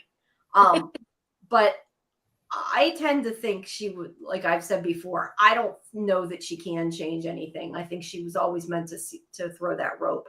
And no, that isn't necessarily the version of time travel that always makes 100% sense, but like I can get down with that. What I care about is when they have a show and they have time travel, they need to have rules and they need to follow the rules. So I can totally be down with she can't change it and that she was always meant to throw the rope. Now, whether that's the case or not, I don't know, but that is how I see it at this point until we're told otherwise. And then she's more of an observer that might find information that's helpful. That's all she can really do. I think her intent will be to go back and change things, but rather than be able to do that, she'll learn information that can be helpful in the process by observing things. That's what I think will happen there. And I agree, like we need to have rules that they stick to. Just like one model of time travel or the other. You can't have both. Like it's either closed loop, everything happens because it was meant to happen that way, and you can't change things, and you can't wipe people out of existence that already exist. Either that model, or you have the grandfather paradox model where you could go back and change things, which is a lot messier. I think they've already shown us a closed loop with Julie throwing the rope to Boyd, and then Boyd goes on to save Julie later from the cicada coma, which allows Julie to go back in time and save Boyd. It's an endless circle. There's no beginning and no end. That's the model I think they should stick with. They've already shown us that. I agree. But the only thing is that does bring up the whole chicken and egg problem, though. Like, did she save him first or did he save her first? Type of thing. Like, we don't know what the causality of, one outcome, like which is the one that started it. But I think the closed loop thing does make sense. But again, I feel like right now we've been told it's a closed loop. That doesn't mean it is. This is what Ethan has told us. This is what we've seen. That doesn't mean that it couldn't turn around, that she can change things. But until they show us she can, I'm going to think that that's the case, that it's closed and she can't. Me too. Yeah. I'm gonna assume that she can't, and I've always just trusted what Ethan says. Ethan is jaded now, so he's more cynical, but I still think that his instincts have always been right. I always write down all his dialogue whenever he talks about Chromonacle stories, any of his quest stuff from the beginning of this of the series. So I believe what he's saying is true for now. That she can't change the story that's already been told. Yeah. I like to point out, Julie, a good use of the word jaded. I know. That's what I thought when you said that. Yeah. True. Ethan is jaded. Yeah. Yeah.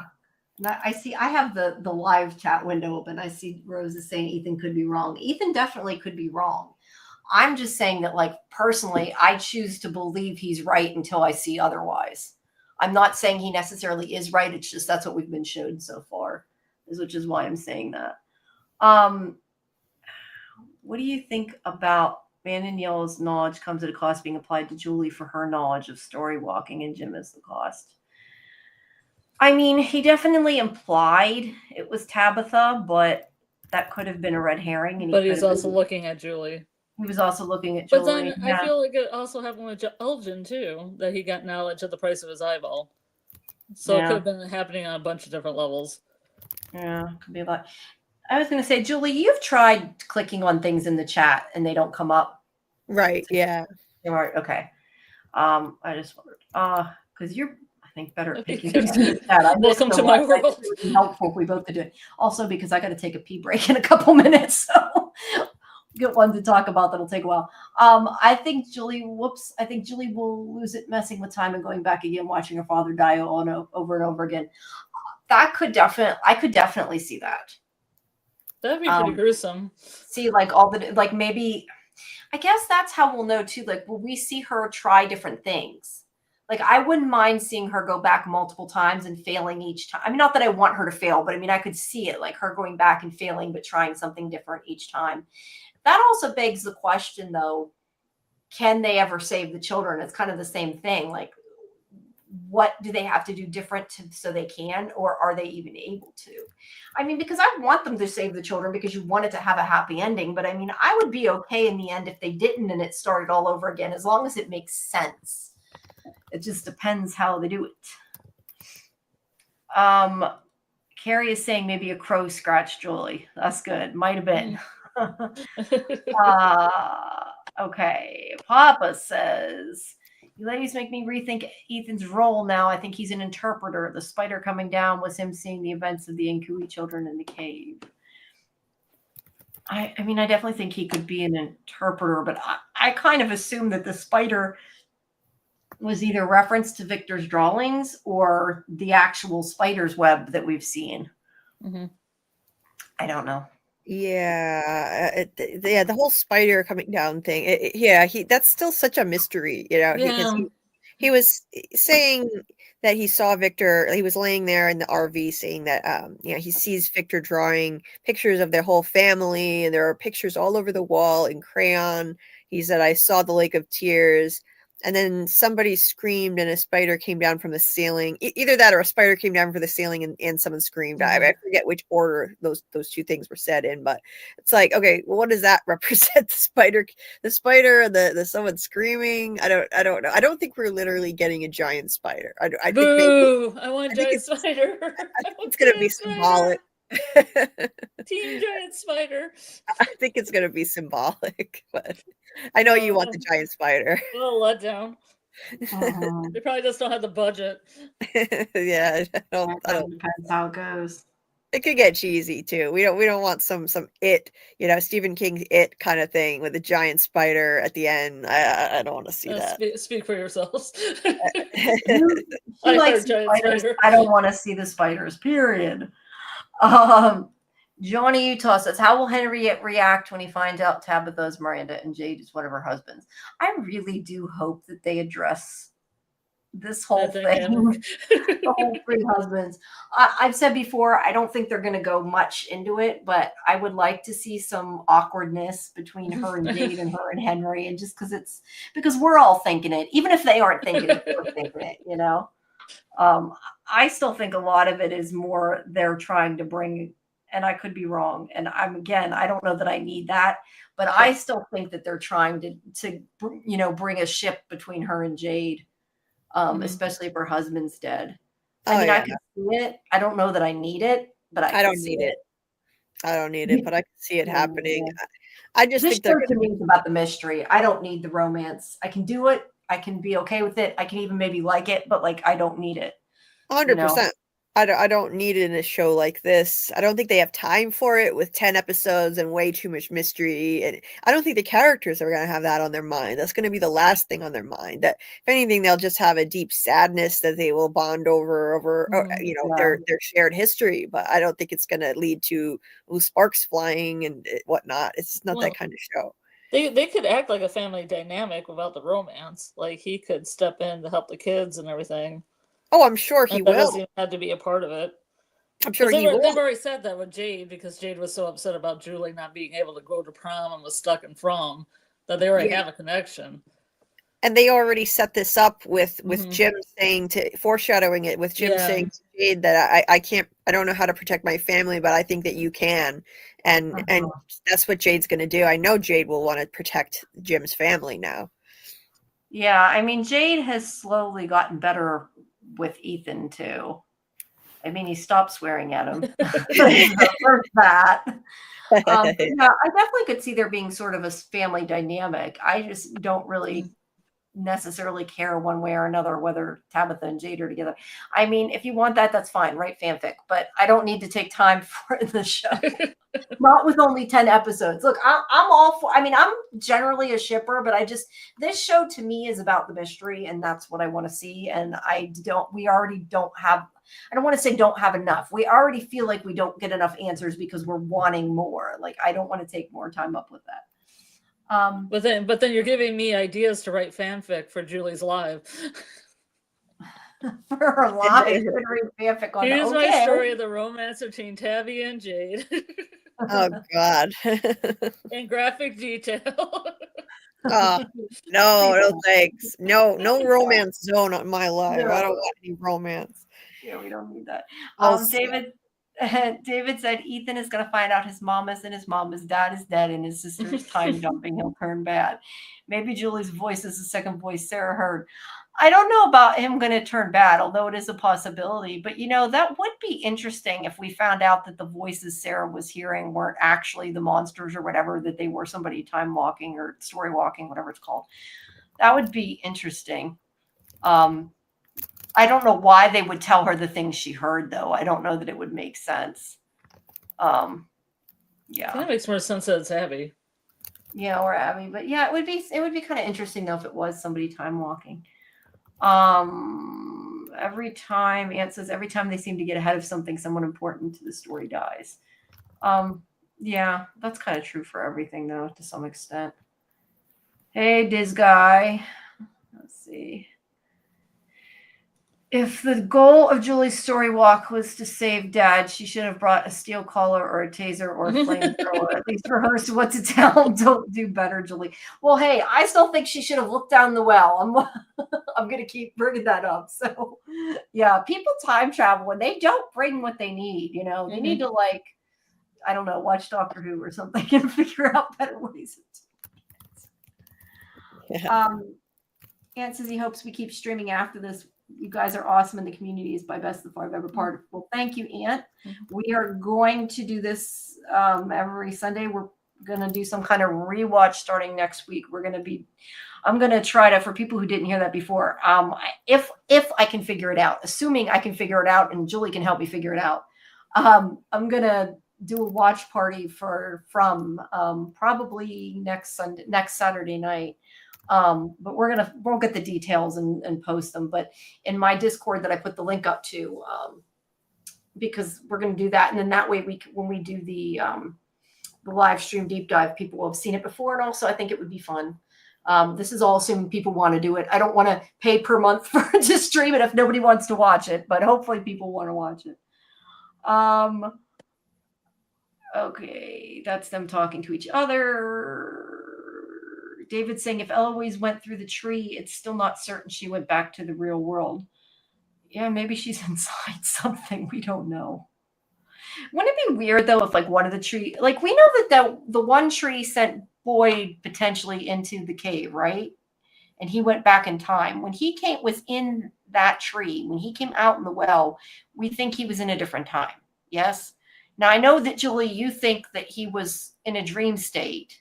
Actually, while he went back in the other time. So I know we kind of differ on this, but I think that it would be interesting if the trees themselves could time travel people and not just send you somewhere, but some when. Mm-hmm.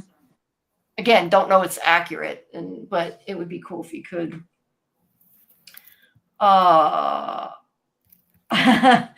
Gary, we have the myth of a missing eye, scar, and a missing leg. Christy will lose the leg. Carrie is adamant she wants her to lose the leg. Anne says Tabby's kids have the mom's blood, so I assume they would have some type of connection that Jim doesn't, so that's why he's probably dead. Yeah, I mean, they probably have something of Miranda in them, maybe, and maybe that's why Julie can travel, because she's connected to Miranda. Don't know. Mm-hmm. Yeah, I don't know. Hey, just me.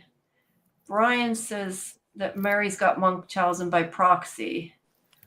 I'm not sure why he's saying that. Yeah, I wasn't sure either. Munchausen by proxy is when you think somebody's sick all the time. I mean, like you start to believe they're sick, and like parents who will take their kids to the doctor all the time and not believe the doctors and say they're sick. Mm-hmm. I'm not sure what. I'm not quite getting the comment to do with Marie though. With Christy, she has it with Christy. Yeah, I don't get it. You'll have to specify more what you mean, Brian. Sorry. Because that's when someone is convinced that they're ill when they're not. That's what that is. Well, I think Munchausen by proxy is when they make someone ill, like when a parent making their child sick, so they can and gives them stuff to make them physically sick, and they get the attention from taking care of their kid. Right. Yeah, that's what that is. I'm not sure. Christy. I mean, the only thing's wrong with Christy is her leg, but I mean, she didn't do that, so I don't know. Anyway, you'll have to specify. Or did she? Dun, dun, dun. Or did she? Yeah. Papa she story walked and put that bear trap out. Yeah. Maria's sus. Randall ripped off the bandage, and Marie said, "Where's your bandage?" Maybe she's putting something in the bandages that is affecting Randall and Christy. Interesting. All I kept thinking when I first watched him take off the bandages, if cicadas crawl out of that, I'm done. That's what I was thinking. Yeah. And thinking that Scarlett would probably like that. Yeah, it'd be better for me. Yeah. Let's see. And Just Me says in season 1, episode 2, Christy said a few years back we stripped the ambulance for supplies, but in season 2 it wasn't established that Christy was only missing for 6 months so far. That might be a continuity error. Yeah. Did she say a few years? But I'd have to go back and listen. I don't remember is my answer to that. So yeah, I don't know. And Brian says, I think Troy predates Christy's arrival. Not sure if Christy arrived in the ambulance. I don't know. Brian also says, I think the black and white says they have to learn on their own because previously cycle he flat out told Christopher and he rejected it. I've said before, I want to know what exactly, like why Christopher didn't believe him and why he wouldn't go in the tree. I mean, we know what he didn't believe because we heard the conversation, but why? Because it seems like it's important. And David's right. Last time the boy in white helped, they had the massacre, so something went wrong. And Brian thinks the boy in white is Tabitha and Jade Prime's other kid. It's possible, but I question if that's the case, then why is their daughter not dressed in white? He says he wasn't sacrificed. Yeah, maybe. See, I'm behind. I'll see you later, Dieter, but he's probably already gone by now. I remember Christian about that the first sacrifice. Okay. Carrie says, I think the black and white was the first sacrificed kid. His dad, man in yellow, then told others and they followed him. Maybe that's why the boy in white and the man in yellow is a bit more powerful. But Sarah did say she believes the boy in white is not a boy, so is he someone's child or something else? He definitely could be something else. I mean, we don't really know. And Aunt is saying the boy in white might be the man in yellow later down the line if there's something corrupting him. Potentially. You guys can comment too. I'm just going through some of the comments because we're so far behind. Yeah. Yeah, so if I'm going too fast, please do tell me. I'm just clicking because nobody's saying anything to stop me, so I just keep clicking. Brian says, Kenny, all the people that have gotten stuck there. That's fine. Maybe we aren't the ones that get to go home, but maybe what we did here makes it easier for the people to come next. You know, that's a good point. We talk about things manifesting and all that, and that what they say tends to happen. That would be kind of interesting, and I don't know that I want to see it, but it would be kind of interesting if like it all sets up for the next cycle. It's just if they do that, we better see the next cycle. It seems very ancestry, very origins from ancestry to say, you know, we don't get to go home, but we can pay it forward with the next generations. And maybe somebody in the past has already done that and they'll find that out, but they don't know that yet. Yeah.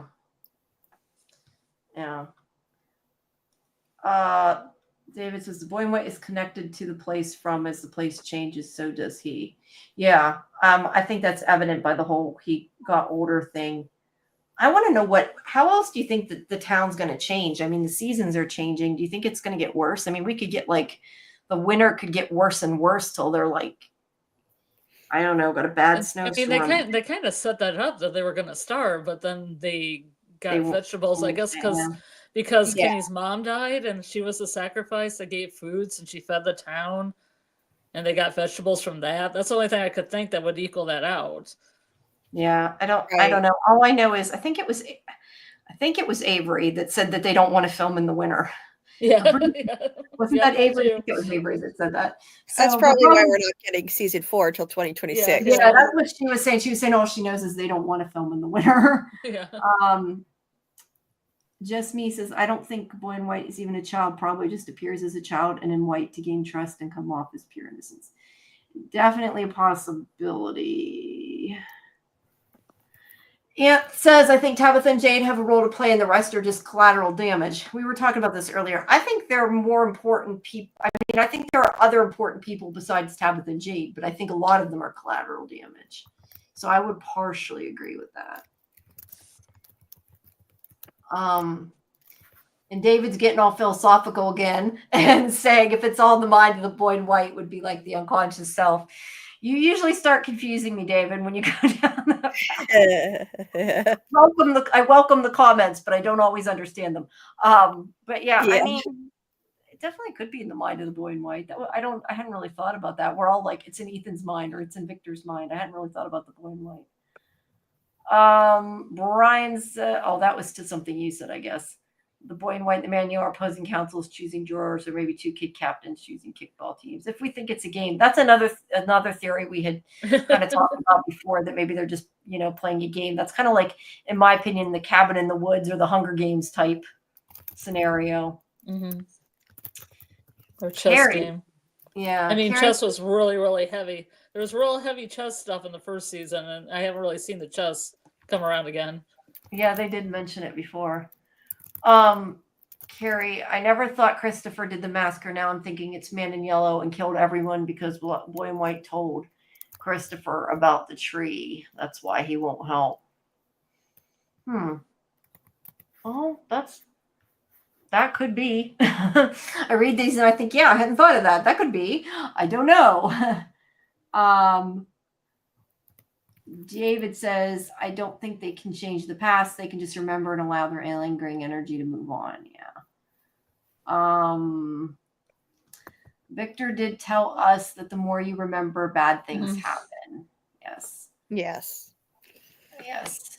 Aunt says, I think if they do end up having a choice to save the kids, they will have to sacrifice their own because they would technically not exist if they go back in time and change something. That's what I've been saying. Like it's possible that if they were to be able to go back in time and stop the original sacrifice, that it's possible that the entire line of Jades and Tabithas and all their offspring that they've ever had through the years could be wiped out of existence, which would be a messy model of time travel. So I don't see it going that way. But I mean, some others have pointed out to me that it's possible they could stop the sacrifice and maybe all of those lines of people might still exist. They just wouldn't have the reincarnated souls of the original Jade Prime and Tabitha Prime. So I don't know. I still am in the camp of they can't go back and stop the sacrifice and change it. Well, they did that, I would think the town wouldn't exist. My thing is I still think saving the children doesn't mean going back in time and not having it happen. I still think saving the children means more like saving their souls or something to that effect. Like I said, maybe they're supposed to tell somebody what really happened in the real world. Maybe they're supposed to atone for their sins. I don't know. I just tend to think it's more metaphorical than literally go back in time and stop it. Brian is pointing out there's a tower that the kids built and knocked down. What did you guys call that? Because I don't remember what you called it. Like the Innsuk? Yeah, that thing. Yeah, I got a picture. I got my picture taken by one on Thanksgiving because I was in a zoo and an aquarium that had a giant one in the Arctic area. And people are probably like, I was like, take a picture of me by this. Gotta put that online. Chris Small says, I think teamwork is the answer if our key players communicate better. I think if the people communicated better, they would have things a lot easier in a lot of different ways. I think that's one of their biggest problems is they don't communicate. So I definitely agree with that statement. Just Me says did they not give us Carrie's backstory right? She's asking Carrie that though. I don't think we really got much on Christy. The only thing we got on Christy is if you watch the interview with Chloe, she tells how she thinks they met and everything, but that's kind of like her own interpretation. It's not canon. It's really weird too, and there might be a continuity issue with the promotional material because she said she never got out of Grand Rapids like it was a small town. And Grand Rapids is the second largest city in Michigan. I'm from Michigan, so I know. Yeah, Grand Rapids is a big town. And she's like, she's never gone out of Michigan, yet when she was on the bus, she was headed from Detroit to Grand Rapids. So she's never been out of Grand Rapids. She's been to Detroit, and Mari was in Detroit, allegedly.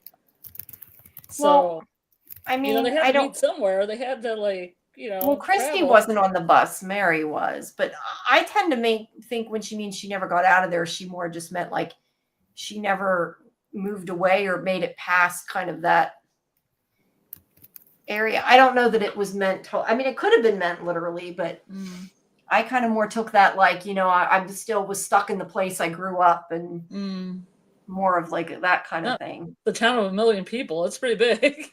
No, yeah. It's not like you're stuck in the middle of nowhere. Move away to another country. Who knows? Because they were talking about going to another country, weren't they? Like she was saying she never got to go.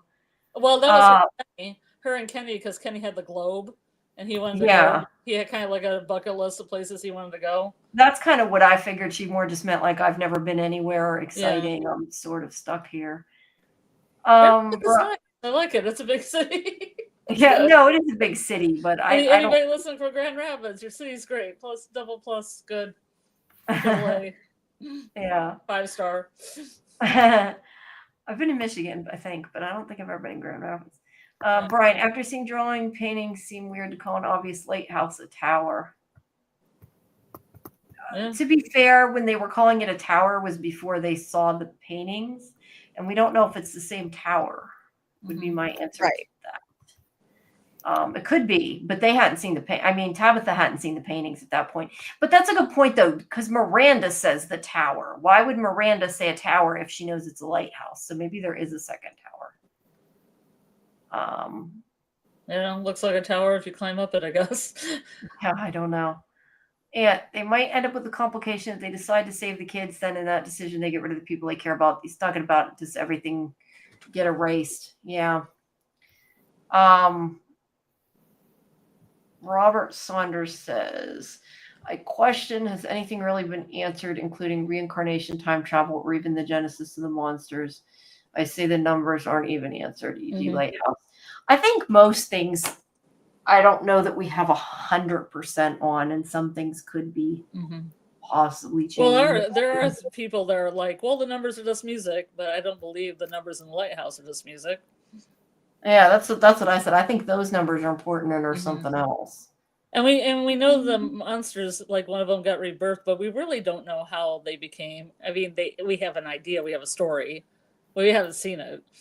No, we've seen Fatima say that, and we don't even know whether she found it out from being pregnant with Smiley or if the Komodo woman told her. We just don't know. And we don't know the genesis of the middle management, like the man in yellow and the Komodo lady. That seems different. Well, I don't know. I tend to think the man in yellow might be higher up, though. Just my own opinion. I don't know. Papa asks, is Tabitha's first real interaction with Victor in the tunnels when she fell through the floor of her house? Maybe that interaction was never supposed to happen. Otherwise, not true. I think, I don't know if she interacted with him before that. I'm trying to remember, but she shouldn't have dug that hole. I mean, I tend to think that the point of it was to give us information about what was down in the cave. Yeah. Yeah. So just in the whole town of From doesn't want everybody to be the same boring day over and over again, and that's how they live, or have no hope, and that's how they live. I don't understand. The game. I don't understand the game. Somebody please tell me how the game works. I need to give us more details. Muncher Luncher is saying with the granny monster, know why she sacrificed her own baby at that age. It's just weird. Maybe when her grandbaby. I tend to just, because there are people, I mean, some of them were younger too. I tend to just think it was more the town agreed to sacrifice the children, and the parents of the other children agreed to it. Not that necessarily every single person had a child, because they are different ages, and some of that doesn't make a lot of sense.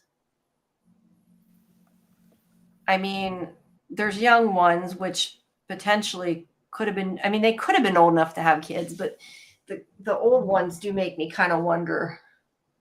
I don't know. I kind of just assumed it was a town in the whole, as the whole made the decision. Yeah. To sacrifice all the kids were in the town. Yeah. And that's why they keep kids out of town now, because there aren't really kids in the town. There was Megan and then there was Ethan, like one kid. Yeah, I don't know if they intend to make sacrifices again, or if it's just that's what happened, and not necessarily that they have to, make it happen again. Let's see.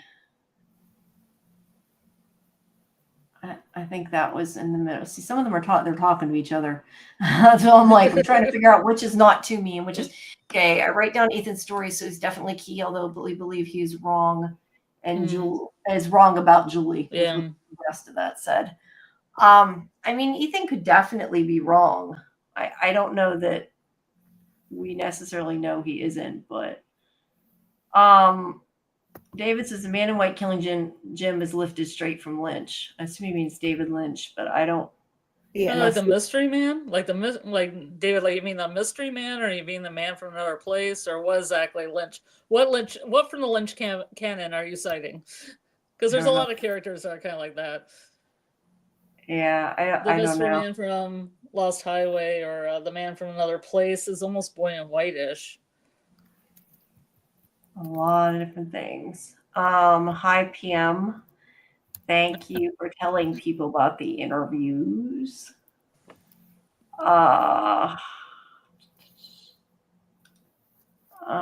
This is they're not talking to us, but it's not time travel. It's remembering the true circumstances versus the fantasy creating from oppressing trauma. The loop is like a Mobius strip, like dream loop narrative. See, Brian says, I think saving is saving. They don't prevent the Ankui sacrifice because without it, they wouldn't be there to help in the first place. Saving means freeing the children's lingering trapped soul somehow. That's like what I'm saying. Like, I don't think it's necessary physically saving. Carrie says, I don't think they have to face the children. I think they have to stop Julie or the person who told the children the story in the beginning, or Tabitha must save her current children. I assume the ones that told the story were Tabitha and Jade's primes. I think so too. That's what I assumed. Yeah, at the very least, Tabitha probably read the story. Yeah, I think so. Yeah. David saying, I think everything's already happened, so everything is in the past. Jade and Tabitha are lingering energy trapped because of a curse symbolizing a mind trapped in a loop of delusions. That's a possibility. There's so many things that like we don't really know. You know, that's what makes it hard. Carrie says, I think Tabitha actually had about 10 husbands based on the number in the lighthouse. She very well may have. Yeah, for real. That wine just got a lot of use. Yeah, right. All right.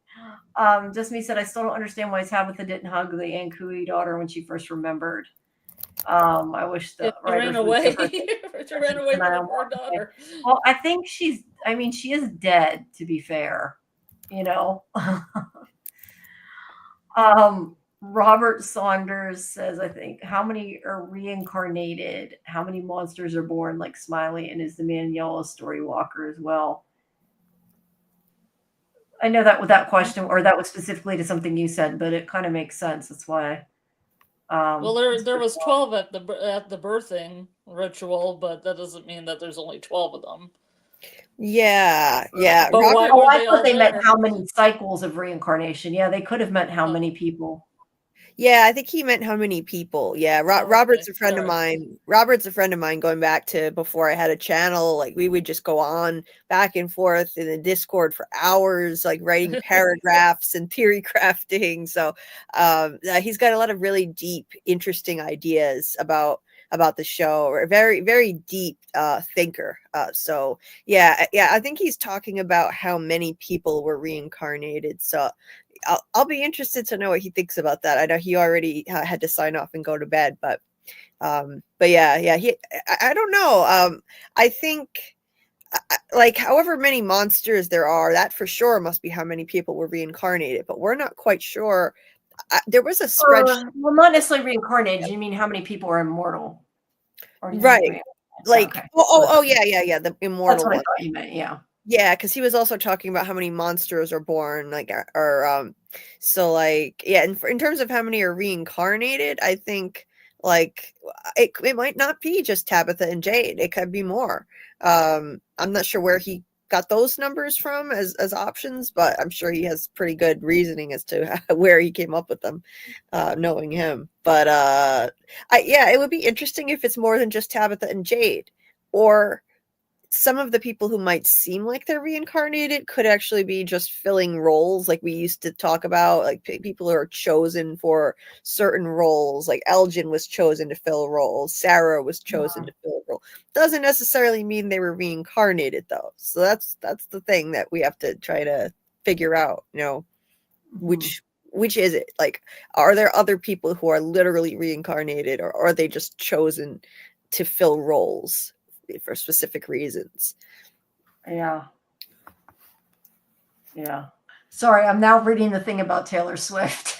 Yeah, that was funny, right? Build stages so she doesn't fall. We don't want to be responsible. He's like, if Tayller Swift falls through the stage, it's your fault. It's not our fault. It's not our fault. Say it out so I don't get sued. David said Tabitha didn't come from the real world. She was in Frumville as a child, died with a curse to live for eternity in fantasy world, never knowing Jade until the children drag him back. That's a possibility too. So many different things. Oh, Brian is saying about the Munchausen by proxy, is saying that Mary's keeping them sick.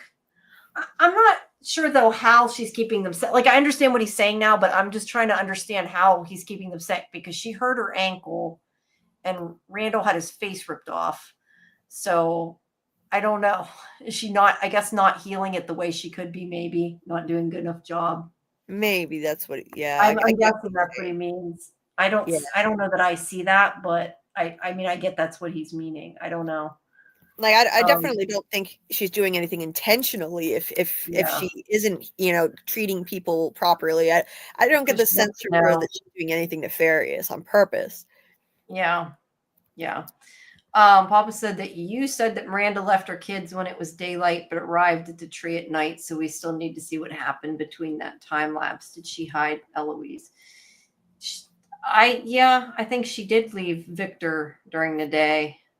Yeah, it was toward the end of They the were day. inside. They were inside the root cellar though, so it's hard to tell before.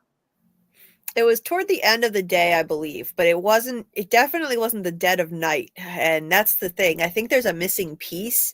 That's where Eloise comes in. That's where they're hiding that missing piece from us, I think, because they still don't want us to know exactly what happened to Eloise. I think they're saving that. So somewhere we're going to get that missing link between when Miranda left and then Eloise ran after her shortly after. It was like right after Miranda left, Eloise was right behind her. So she must have caught up to her. She had to have. And then the next thing we know, when we see Miranda in the woods with Smiley, and where's Eloise? So there's something missing here. We're missing something.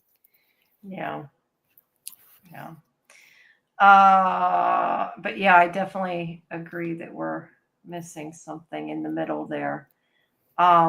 And Brian saying somebody mentioned that Marie was keeping people from healing as quickly as they normally would. I don't know if that was something somebody said in the chat or something he got out of what we were saying. I didn't mean that. I don't know. Maybe somebody in the chat said it and I missed it. Let's see. Robert was talking, or sorry, David was talking when he was saying about Lynch, was saying any Lynch film patterns in the modern personified as main characters also study topics, cinema and fantasy, and cinema and unconscious. Okay. Assuming it's a mystery man for Lost Highway because he killed people when he manifested. Right. Yeah. Or in the Twin Peaks Return where they had the creature in the box that manifested and killed people. Okay. I'm going to the bathroom while you read the chat. You guys read the chat for a couple minutes. I'm gonna go. I'll be back. Yeah. Yeah, go ahead. Let me take this one off. I'll mark it so I know where I left off, but I'll take it off. David is somebody that needs to like talk to Robert. I think that those two, I would love to hear like those two minds need to connect and talk because like very Mr. very Eddie equals Jim. Very deep thinking people. Yeah, what is this? Mr. Eddie equals Jim. I've never seen Lost Highway, so I don't know. I don't know what that's about. Mr. Eddie equals Jim. I wouldn't have thought of Mr. Eddie in that scenario. Yeah. So that's a Lynch thing. I haven't seen It's anything. in Lost Highway. Lost Highway is a movie that's essentially I would say a psychological fugue state where one of the characters goes into a fugue state, and then there's another part of it where characters you met, like actors, play other characters. Gotcha. And then like Mr. Eddie is a character who also is like in one section, and I haven't seen this movie in a long time, but a lot of the characters become different actors. I mean, Bill Pullman's character becomes another part of himself, which is a younger actor. It's Balthazar Getty. Okay. So it's like people changing roles and stuff, but I was trying to think how Mr. Eddie would be Jim. Huh. Okay. But the mystery man does come and kill Mr. Eddie. That's what I was saying before. When he manifests, the mystery man manifests, he kills Mr. Eddie.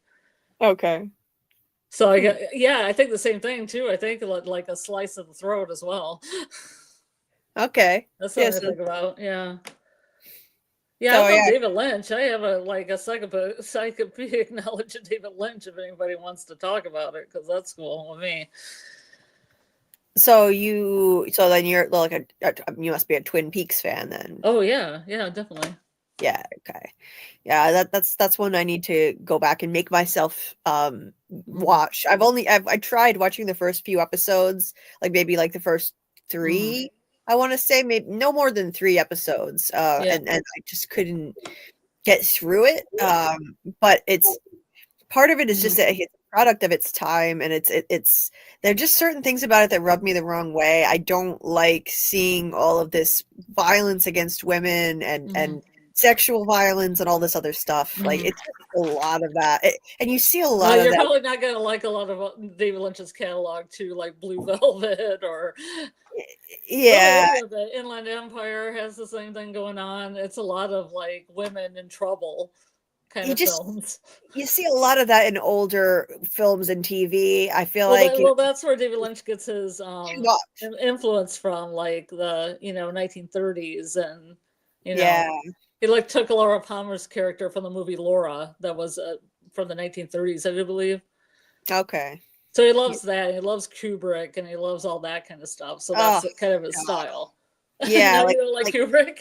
Oh my god, I took a film class in high school, and they played us like A Clockwork Orange, and I found like the stuff regarding women so disturbing that I was actually so upset. My mom called the school and complained. Wow. Yeah, my mom's name is Karen, and she was kind of being a Karen, but but anyway, that we're off on a tangent. But well, if you don't like Kubrick, you're probably not gonna like Lynch. I mean, I don't want to. I mean, there's some things of his that you probably like. You like The Straight Story. That's about a guy who rides a tractor across the U.S., and that's an interesting road story. I mean, there are a few things that don't fall completely in that mode. I've seen a couple things, but not. Yeah. Anyway, but Women in Trouble is like a shtick. Yeah, it's just like so much of this, like violence against women in that show. It's just I just don't like that kind of theme in my face all the time. That just rubbed me the wrong way. Like the abusive boyfriend in the show. The 90s were a hell of a drug, Julie. Yeah.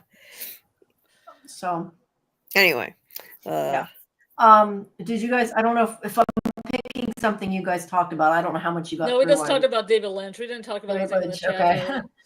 Okay. Carrie says, I think Christopher didn't leave The Boy in White because they may have other people during their time that killed like Sarah and kidnapped like Elgin, so he figured everything lied there. That makes a lot of sense. I mean, especially if things happen, over again. That actually does make a lot of sense. I hadn't really thought about. Unless Sarah's Eloise. Dun, dun, dun, yeah.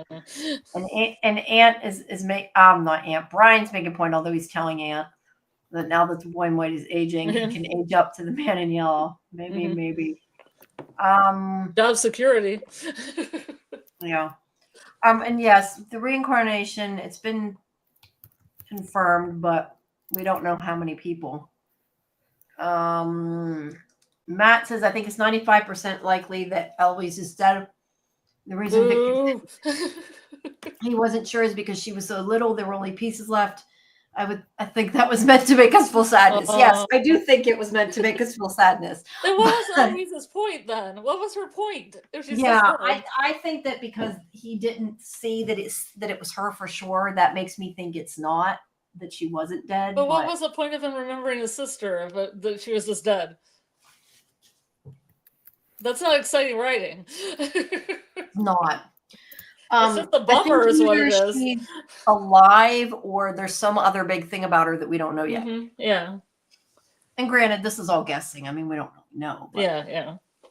Doc is saying, I think we'll see Julie do a lot of story walking into random points of time, trying to get to that point to try to save her dad, and then in the process give her flashbacks to other periods. I definitely could see that happening. Yeah. It'd be fun. Because it doesn't make sense that she wouldn't right away go try to save her dad as soon as she found out he was dead.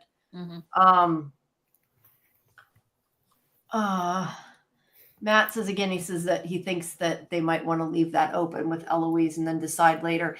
I mean, I would assume that something like that is already written, but I mean, it's definitely a possibility. They change things in shows all the time because they change with their mind,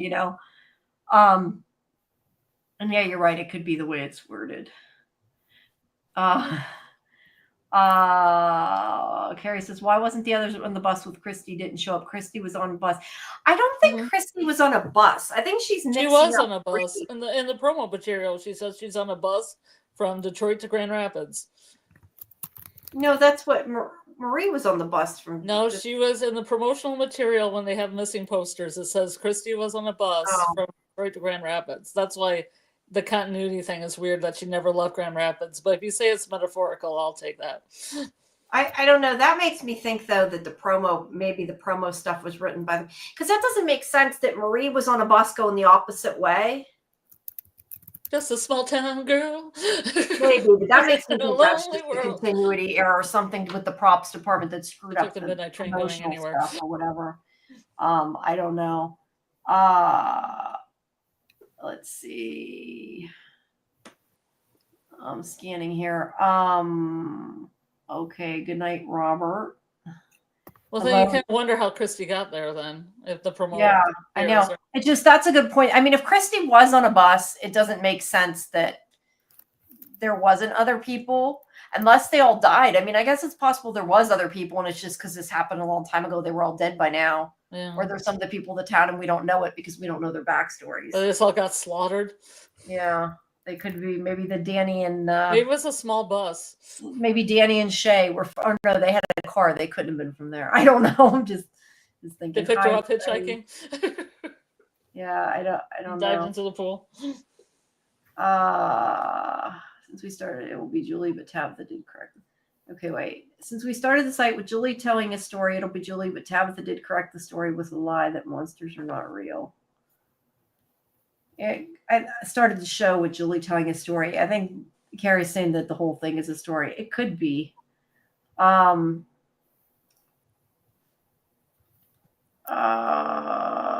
see. David says, the reality of them living and dying in front where they're trapped while they're cursed to live these other separate lives from each other. Oh, that he's talking about Lost Highway archetypes. I missed the beginning of that. Lyric Anderson says, I still wonder why Victor gave Julie the pictures he drew before going out the window when the monsters were in Colony House. Yeah, he gave them to her to take care of. That was kind of odd, unless she needed to see them. I don't know. Yeah, that was strange. I always thought it was strange that he gave them to her rather than just keep them himself as they were escaping. He specifically gave them to her. He put his lunchbox around himself on his little string around his shoulder, but he gave Julie the drawings, which was interesting. Yeah. I don't know. It's Victor. It's hard to tell why he did it, but yeah, I don't know. And then just me, I'm not sure what this is in reference to. She gave them water mixes to drink. Who knows what was in the water? Oh, that she must mean about Marie. Because Brian's saying that it was a comment in the chat about the healing quickly. Okay. Yeah, she gave Julie a glass of water. They're always drinking glasses of water on camera. And, that came to absolutely nothing. Yeah. That LSD water. Well, I looked up the Christy poster. It just says traveling from Detroit to Grand Rapids. I sent it to you. I sent it to you in a picture, a photo. Could Godzilla escape Fromville? I don't know. Ooh, Godzilla in Fromville. I don't know.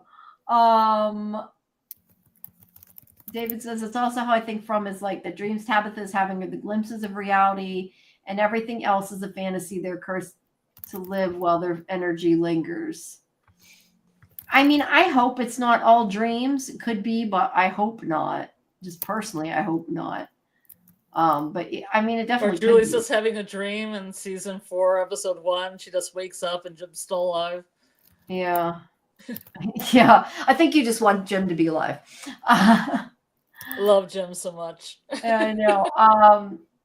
So on the RV, Julie tells a story and kills Norman. Later in Colony House, she revises the story to save Norman, foreshadowing Julie's ability to change the story as a story walker.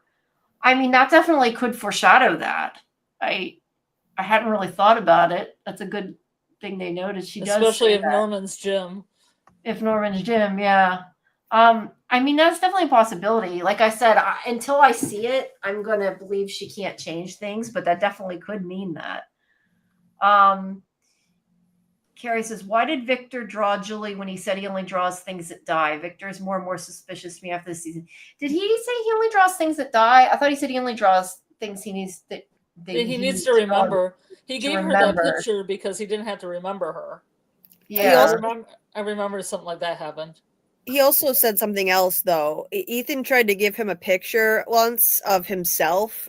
Ethan drew a picture of himself and tried to give it to Victor, and he wouldn't accept it and said, no, pictures are for things that are gone. So it's kind of odd then that Victor drew a picture of Julie when she was asleep at Colony House because she's not gone. That's kind of weird. Maybe he knows something we don't. Maybe she is gone. Maybe she's story walking. Maybe. I don't know. That sounds more like a continuity error, but yeah, I had forgotten he had said that. You're right, he did. Because normally he says the pictures are, to remember, like the pictures remember. But he also said once, so that pictures are for things that are gone. That in that one scene with Ethan. So yeah, it's a little weird. No, I'm sure he did. That part, I don't remember him saying that part. I'm probably just misremembering is the problem. But yeah, that's weird. He drew her. I don't know. Yep. Let's see. Chris says, I think Victor gave Jolie the drawing so she could travel safe through the trees. Victor's belongings are the cheat codes. That's an interesting theory. Now, I'm not sure if he means it literally, like he thinks they're in a game, which a lot of people do. Yeah, that's or if he just means that his drawings, anything of his enables them to travel. I don't know if he means it literally or not, but it still could be. I mean, we've said before about you need. I think it was you, Scarlett, who said something that if they had something of the person or something, that it made him go to that time. I don't even remember what that conversation was about, but we had before.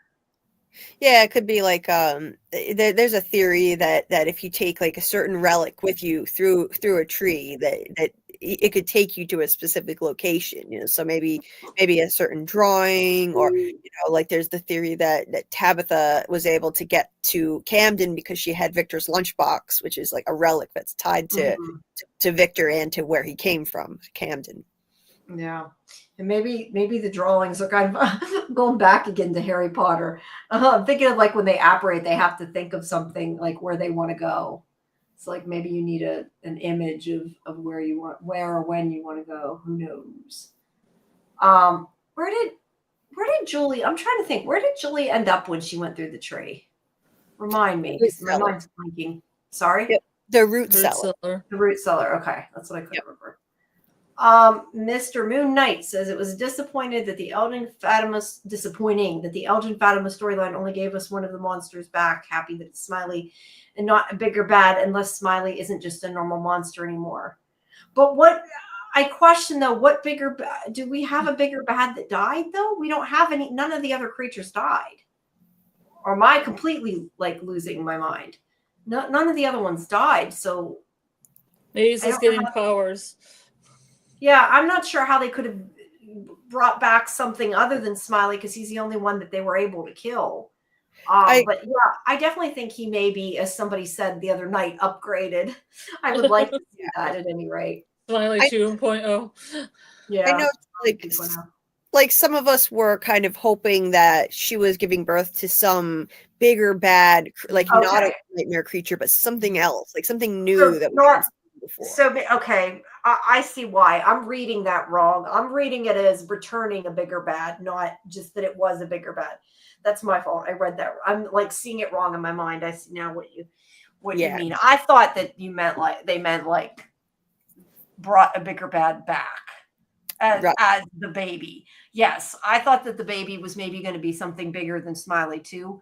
But I think that Smiley was an interesting and a cool choice and not what I had expected. But I do think he might be more powerful.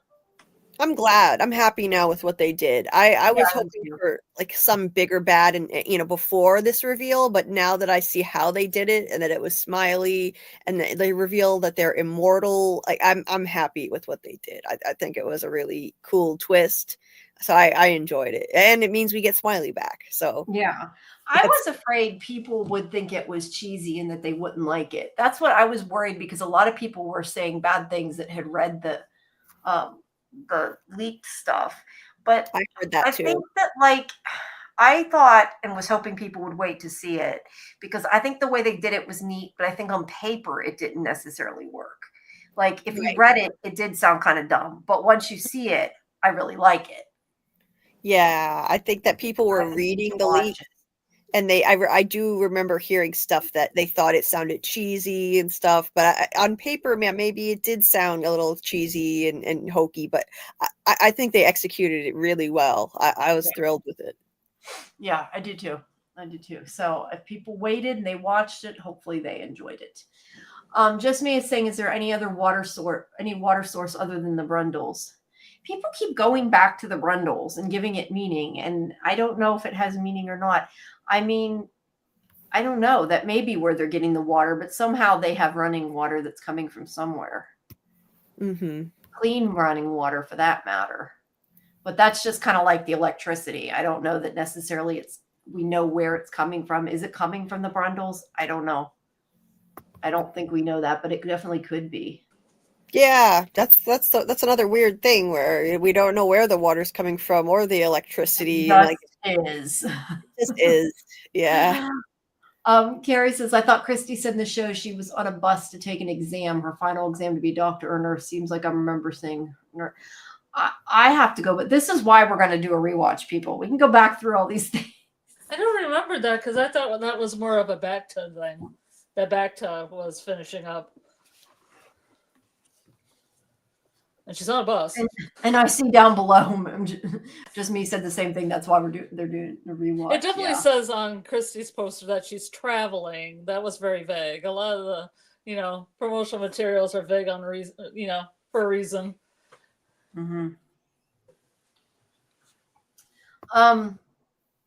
Carrie says, I always said Fatima's pregnancy was a distraction. Something in this session is a tell-all besides the sacrifice. We knew that already too. I mean, it definitely could be a distraction, but I mean, I think the Smiley part was important. Mm-hmm. Sorry, taking a drink. David says, does everyone remember the Pocket Universe and Fringe, the places other self-created? Yes, I definitely remember the Pocket Universe. And he says, Oh, it's I like love a trap between parallel universes. Yeah, I mean, they definitely could be in a Pocket Universe. I mean, that was not Cliff. I'm calling him Cliff now. Dale had said that before. I mean, they could have even. I don't know. When I say it too, then I start thinking about different things in Doctor Who and think of ways they could trap the people in like a time bubble or whatever. So Right. I don't know. There's lots of things from other shows it could be. Let's see. Ellis will drown Smelgen in the Brundles. Maybe. And Just Me is curious about water flood. Ooh, excuse me. I was curious about water sources because people were saying something about a flood. That's a theory. We were talking about theories. The flooding, that's because of Victor's drawings, right? Yeah. Yeah, drawing of a flood. That's been a theory for a long time that eventually a flood is coming, which I think that could be. Yeah. Because there's that one drawing that really looks like Donna and Boyd on a roof. Yeah. Yeah. So. Yeah, interesting. Let's see. They're talking about different TV shows. CT5 said somebody in Jeremy's live the other day said something about something big moving, crawling towards Boyd in the forest in the background. I can't remember what episode. I assume they mean where the spider web was, maybe, but I don't think we ever saw what was actually there, so I don't know. Yeah, I don't know. Yeah, I'm not sure. He does have that background with the creatures on stilts. You mean one of the drawings? Yeah. Material has like creatures on stilts or tall. Yeah, that some fan made that and shared. Yeah, okay. Because I had no idea where that came from, and I thought I was losing my mind. Thank you, Julie. Thank you. Yeah, it's just a fan made thing. Yeah. Okay. Too bad it's not because I was real. like, when did that happen? I'm going to rewatch the whole thing because I don't remember that happening. No, you didn't miss anything. Yeah. Let's see. I'm looking at this thing that's the list of some of the questions we don't have answers to, and thinking about it. Like we talked about before, what are the significance of the seizures? And how does this, just me says, how does a spider fit into From? There's so many random things. Is a lot of random things. And that's where, to go back to theories, a lot of people think it could be fae and different creatures, like supernatural creatures connected to that, which actually kind of would make sense. I don't know that it's the case, but some of it could make sense. What do the crows mean when they see the tree in the middle of the road? The dogs. Dogs is something we haven't seen for a while either. Yeah. Let's see. There were theories that the dog was a traveler in between worlds. Like there was a theory that the dog was the dog of the hikers that found Tabitha. I thought it was kind of interesting. Like how like Gus, the one the Boyd called Gus allegedly, but they don't know if they actually call him Gus or not, would travel between the worlds because animals could. They would have had to go back in time though, or forward in time. Wait, no, back in time. Yeah, because that happened after that with Tabitha. Not much time after. Yeah, I don't know. I mean, they could. Animals can do a lot of things humans can't. Yeah. What about it says Martin tells Boyd that he'll be back soon. Who is the he that he's talking about? That is a good. These are some good questions. I need to find. I'm going to see if I can find the post actually on Facebook because I want to credit the person that wrote these because I did take them off the Facebook group.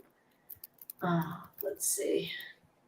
See if I can find them. I'll probably never find it. Oh no, here it is, right here. Somebody named Sean Tyler who posted these on the group. Not meaning to just take your questions, but gives us stuff to talk about. I'll have to post on there that we talked about some of them. So a lot of these are really good. Let's see, where did the spider webs come from? Why are the monsters dressed in clothes like from the 50s and 60s? I think that's a weird thing too, because I question, like, it didn't start then. We know it didn't start then. So why are they wearing 50s and 60s clothes? Why do you change your clothing every once in a while and like change your trend? Maybe. I don't know. Maybe they get bored of wearing the same stuff. They are immortal. Maybe. And maybe they were wearing the 50s clothes to just make either Victor more comfortable or more uncomfortable. Well, maybe it has to do with the cycle. I mean, we think that maybe like the cycle had started again with Victor or whatever. So maybe like, just me. I just have to say that came up because each cycle they bring in new clothes, and once the cycle ends, the monsters get the stuff. Yeah, I was just thinking maybe it has to do with the cycle. And then I saw her post that. I don't know. Chris says, I think the seizures are the entity possessing whoever, like Ethan in episode 1. Definitely could be, but like we never. The only thing is if they're possession, though, why don't they not necessarily act different unless it's maybe only for that time? I mean, Ethan had a seizure. Julie's had seizures. Elgin's had seizures. I mean, it could be something to do with that. Mr. Moon Knight says, do you think after enough time the town resets and wipes everyone out and replaces the town layout? And if so, did the reset not happen in 78 because Victor and possibly Eloise survived? You know, that makes me think of something, and I can't figure out what it is, a movie or something. I'm trying to place it. But that comment actually Could be interesting. Like if they are in some kind of simulation that like because something went wrong, it's not resetting, or maybe it didn't reset right, and that's why things like the hotel and stuff were missing. Well, if you watch the movie The Endless, it has that kind of feeling without spoiling anything. All these movies you mentioned, I have to watch some of these. Okay, let's see. We have Nightmare Creatures, Music Box Cicadas, Man in Yellow, Kimono Lady. What type of entity would you create for a section of From? Those things on stilts. They look menacing. Yeah. I don't know. I hadn't really thought about it. What would I bring into From? I don't know. I mean, if it came from Fears, it would definitely, for me, be Giant Spider. spider. But they've already kind of had that. What? Giant spider? Yeah, I mean, it would be something like that if it was coming from my fears. If I was just writing something in, I don't know. I never really thought about that. Yeah, I don't know. I'd have to really think that through. Maybe some kind of weird animal that represented something. I don't know. I don't know. That's why the writers get paid the big bucks. I probably say my stepmother, but yeah, I don't know. Do you guys have any ideas? I don't know. I never really thought about it. Like I'd have to really sit and think about that. Yeah, I don't know. Like I would have before this season maybe said something to do with time travel, but they did that, so right. Yeah. I would have thought, up until now, like I would have thought some other type of monster or creature would have been interesting, but now I think it would just feel out of place. I don't think we're gonna see a whole bunch of other types of monsters. Like I don't think we're gonna see, as interesting as it might be, I don't think we're gonna see like a giant Cyclops monster like Miranda painted. I think that was symbolic. You had a Cyclops monster, which the one eye represents the all-seeing eye, which is a common theme in or the the fact that people have lost eyes.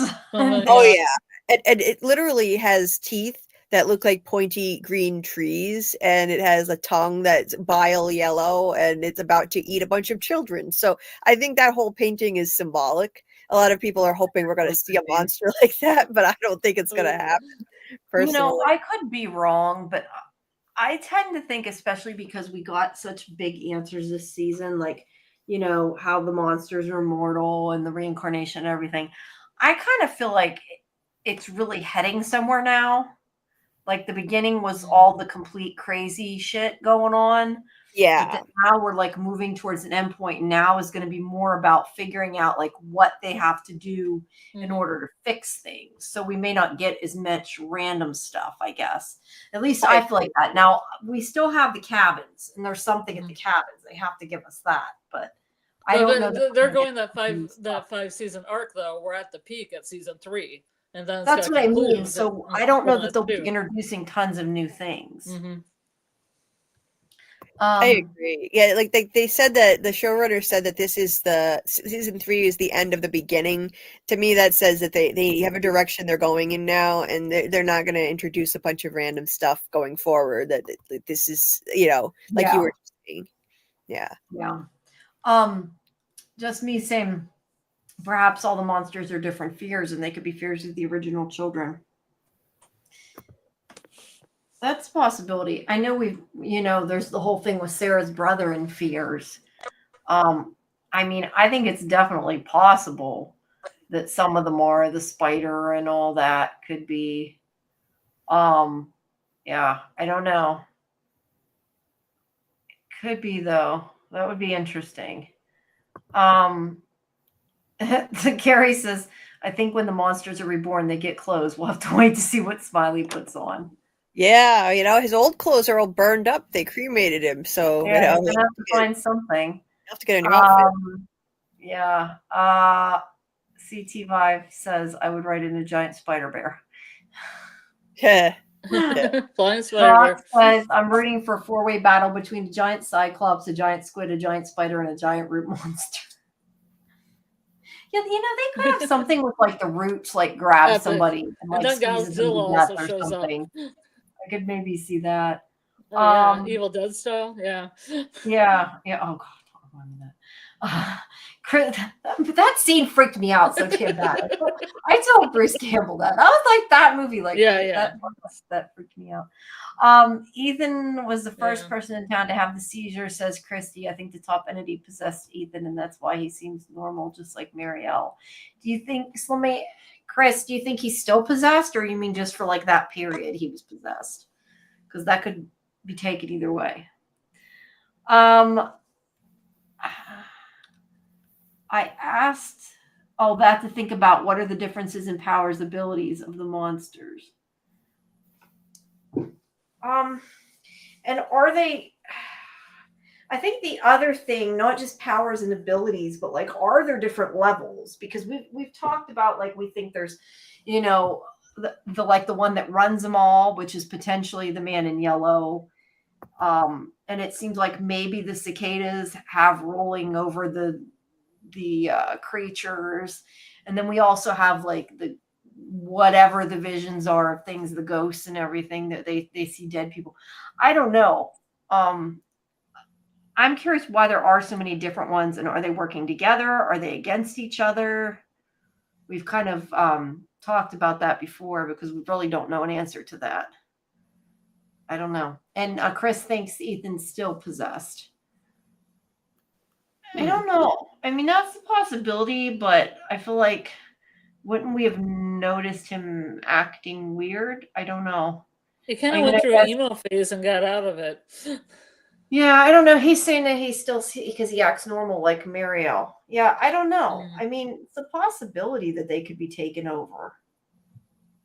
Muncher says technically Smiley doesn't need clothes.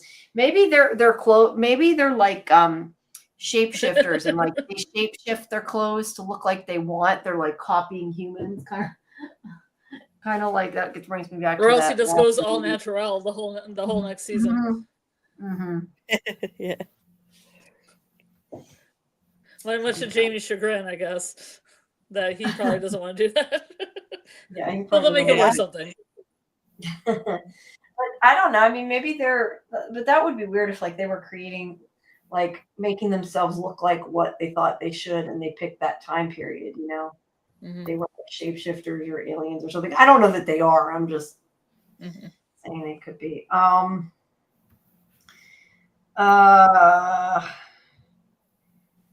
What are the worms? I'm looking back at these questions again. What are the worms in Boyd's arm, and what happened to them? That's another type of monster. That's or type of creature that's in the woods. And why were the worms able to kill the monster? That's another important thing, I think. And did that have anything? I guess the other question apart from that is, did it have anything to do with Fatima being pregnant? Was it because he, transfused the blood into Ellis? I don't know that it is, but that's what people have theorized. Why are the trees moving? We don't know absolutely that they are, other than Victor says they are.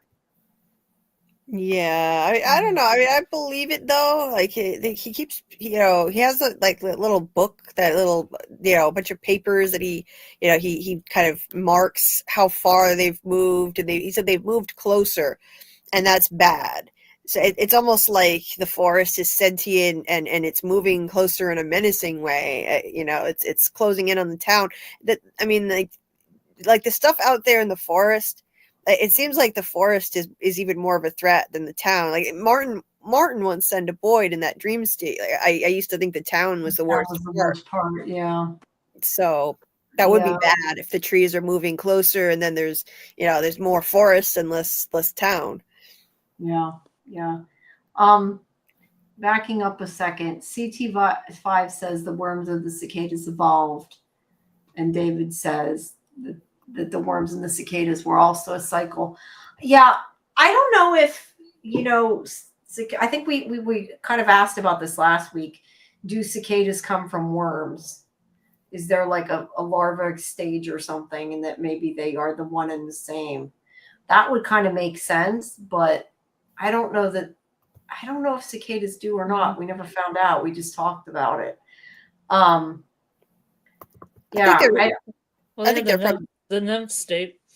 Yeah, they come from nymphs, cicada nymphs, and they just look like worms, but they're not really worms. It's just Boyd thought they looked like worms, so he called them worms, and he had just been talking to Sarah before he got He this didn't like under his. worms. He said worms are creepy. When you cut a worm in half, it makes two worms because worms are so creepy. is that why worms showed up? Even I think maybe that's from him talking about from his fear. I think it manifested from what he said. I think that's why they looked like worms. Yeah. Definitely could be, but do we think then that they might be the same thing as the cicadas? Is that, I mean, that's definitely where we could be going with this. Oh yeah, they're the natural progression is that they turn it into the cicadas, I think. Yeah. Because he had the worms before the whole thing with the music box. So yeah, it might be that he unleashed it, I guess. But then I have to question if the worms were the cicadas, then he didn't really get rid of them. He just transferred them to Smiley, and they were still there in the town, I guess. Oh yeah, definitely. Yeah. He just unleashed it. Here's one of the big ones. Who lived in the town village surrounded by the statues? In other words, the cabins. And what was outside the cabins? Obviously, is the other big question. And why was the food growing there but not back in town? I don't. The food doesn't so much bother me, other than I said maybe the town provided it, but. I do want to know more about those cabins. That to me is one of the big questions. And I think I said before, I thought it was kind of strange they brought it up and then just didn't really do anything with it. Like they kept mentioning it, but they didn't, they didn't follow through with it. And I guess it was a way to give us another question, but it was weird because they did mention it more than once. Like, we haven't forgotten about it. We're going to something else type of thing. I don't know. Yeah, that's the problem I had with it. I don't like that. I don't mind having a new mystery, new questions. It's just that I feel like it should have been something more eventful if they were going to tease it. Something big should have happened, like the dragging of the tent in season 1, or something more dramatic than just footsteps. Move forward a little bit, other than just there's mysterious sounds outside and we don't know what they are. Exactly. Yeah. David says, how prophetic was Boyd telling Smiley, my blood is your blood now, mother effer. Right. Oh, that's another thing where it's like what they say comes true. God, that's bad. Hey, maybe Boyd manifested Smiley then coming back, right? Right. You take that to the extreme. Yeah, I don't know. It definitely could be. We've just passed hour 3. So I think this week we're going a bit, I don't want to say slower, but don't have maybe as much because we didn't have an episode. So I don't know how much longer we're going to go. I know I cannot go all night just because I do have some things I have to do before my interviews tomorrow. I'm not going to get done, but I can go a little bit more. But just because we are at the third hour, I just wanted to do my little reminders. If you're listening to us and you enjoy us, please subscribe to YouTube for Sci-Fi Vision, and also check out Julie's YouTube, which is in the description of the video, and subscribe to her as well. All of our past interviews for Sci-Fi Vision, the live interviews are under live, and the other interviews are under videos, but you can find all our previous interviews for From and everything else there. And I also created a playlist that has, I forgot to mention this before, I created a playlist that has all the From interviews and our deep dives so people can find them this year. And we have creator From John Griffin and executive producer Jeff Pinkner coming some point, I think, this week. Just stay tuned to socials for updates, and especially on, I'll put up the X again. I'll post as soon as we find out, and I'll also post it on the YouTube page once we get a date. And then the other update is, if you haven't heard, we are going to be doing watch parties starting from the beginning of the show in the Discord, which I'll post the link again. And we're going to start that. And then next week, when we do our deep dive, I'm trying to find the invite here, we are going to be talking about either the first episode or the first two. We have to discuss it yet, but we're going to be doing part of the rewatch that we'll be talking about next week. So, but we'll have the watch party so that way everybody will get to watch ahead of time that way. Let me post the Discord here. Sorry, I'm rambling a bit. But anyway, that's the updates. But we're moving into hour 3. I don't know how much more you guys want to go. Maybe at least a bit more, but maybe a half hour. Yeah, maybe a half hour. I see. So I get my beauty rest. Well, I got screeners I gotta watch. I haven't had a chance. I got kids I gotta wrangle. Yeah. But yeah, we'll go for a little bit longer. We'll see how it goes. But we can't do the 6-hour thing again. I know we can't keep doing that each week, That's and I don't fine. particularly. That's fine with me. Yeah, I can't particularly do that either. But we enjoy talking to y'all, and thanks for all your great comments. We'll go for a little bit longer yet here. Chris said when Smiley died, noticed he said, "I like this game." He knew already he would be reborn. The worms mutated into cicadas. I mean, it definitely implied he could have known that. Mm-hmm. Like in retrospect, thinking about it now. I have to go back and rewatch it. Or he knew he's come back before. Yeah, if he has. Chris says Martin introduced the worms into town, which introduced the cicadas. Martin can't be trusted. I hope Julie doesn't trust him. Yeah, I mean, I tend to think Martin can't be either. I know that there's theories that he's everybody else, but like Randall or Ethan or everybody. But yeah, I don't know that I necessarily trust him either. Yeah, I would like to find out more about him, though, definitely.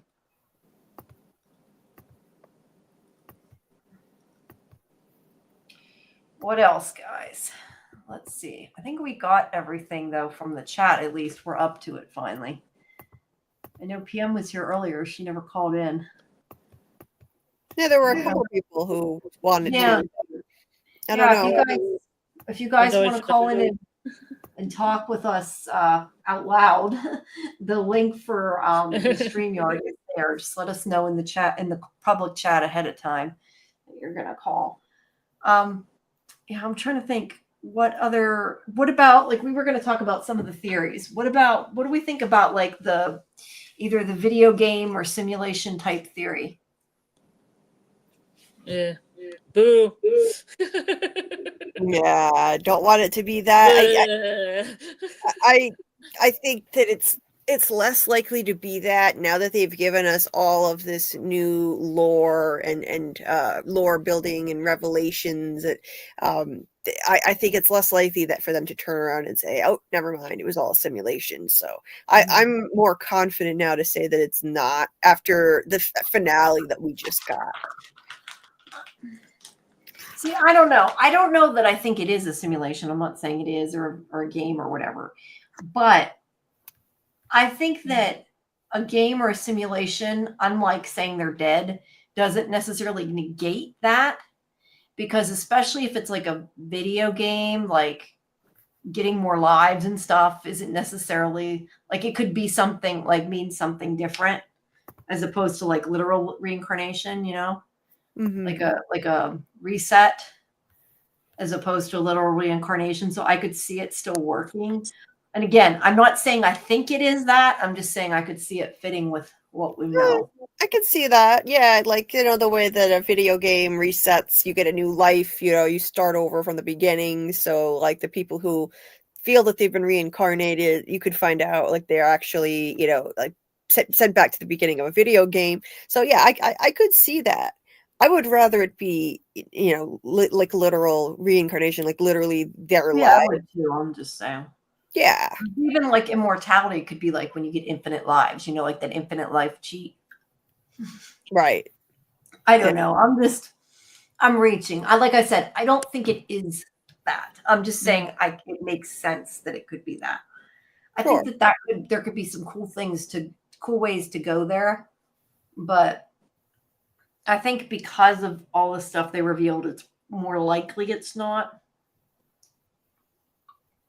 Right. Although that would make a good show too. Sure. Yeah. Well, we've seen those kind of shows. I mean, it's not like we haven't. Yeah, like even the road, it's like it's like a Pac-Man road. You go out one side of the road, you come back on the other side. Yeah, Oh, yeah, right. yeah, that's right. That's right. But there definitely could be the theme of the games in the sense that the town is playing a game, or if there is like an entity watching them all that's in charge of it all, that's like controlling a game. Like I said, like a cabin in the woods type, Hunger Games type thing scenario. I mean, that could be the case and still incorporate everything else. Mm-hmm. Could be. Could be. But yeah, I mean, I wouldn't care if it was that. Like that wouldn't. I think the only one that would really piss me off is if they're already dead. But I don't think they're going to do that. I just don't think they will because of the whole. Because I know that was always the whole thing with Foster. Like they're not all been dead this whole time. And they said that how many times because people didn't want that. Although a lot of people didn't understand the show, but yeah, I don't know. That's what people always said during the whole show. They're dead, and they're like, they're not. Let's see. Pac-Man Road. The painting in Elsa's room shows the road as a snake eating its bloody tail. There's an Ouroboros painting. I totally missed that one. So I gotta go back and look at these paintings. I'm gonna go and look at all the screenshots and stuff. I like the characters to be able to have free will. Yeah.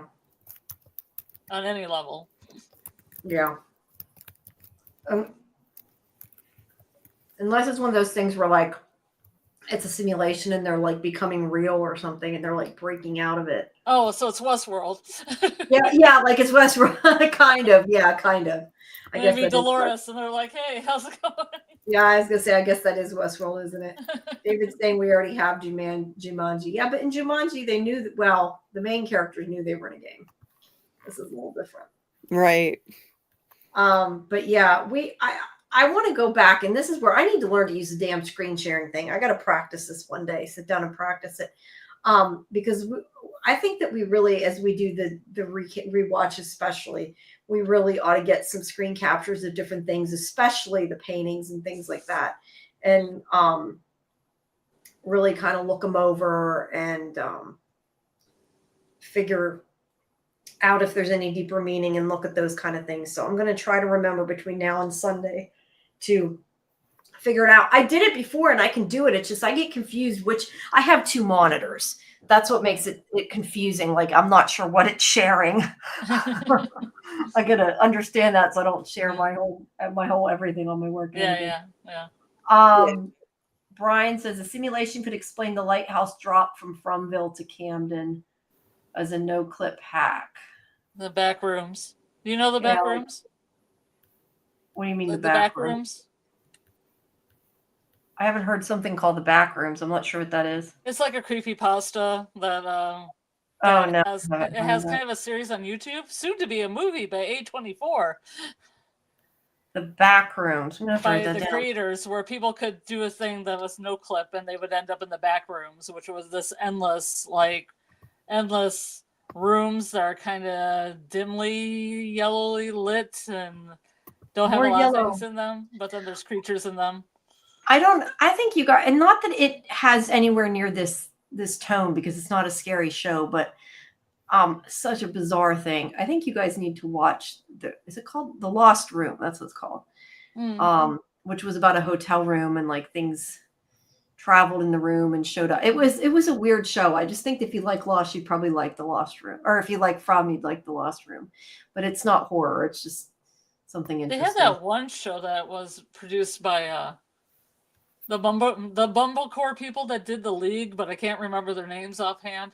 But they did a show that was like Room 418 or something, and every story was another story in that room, including ones where they were in space and in the future.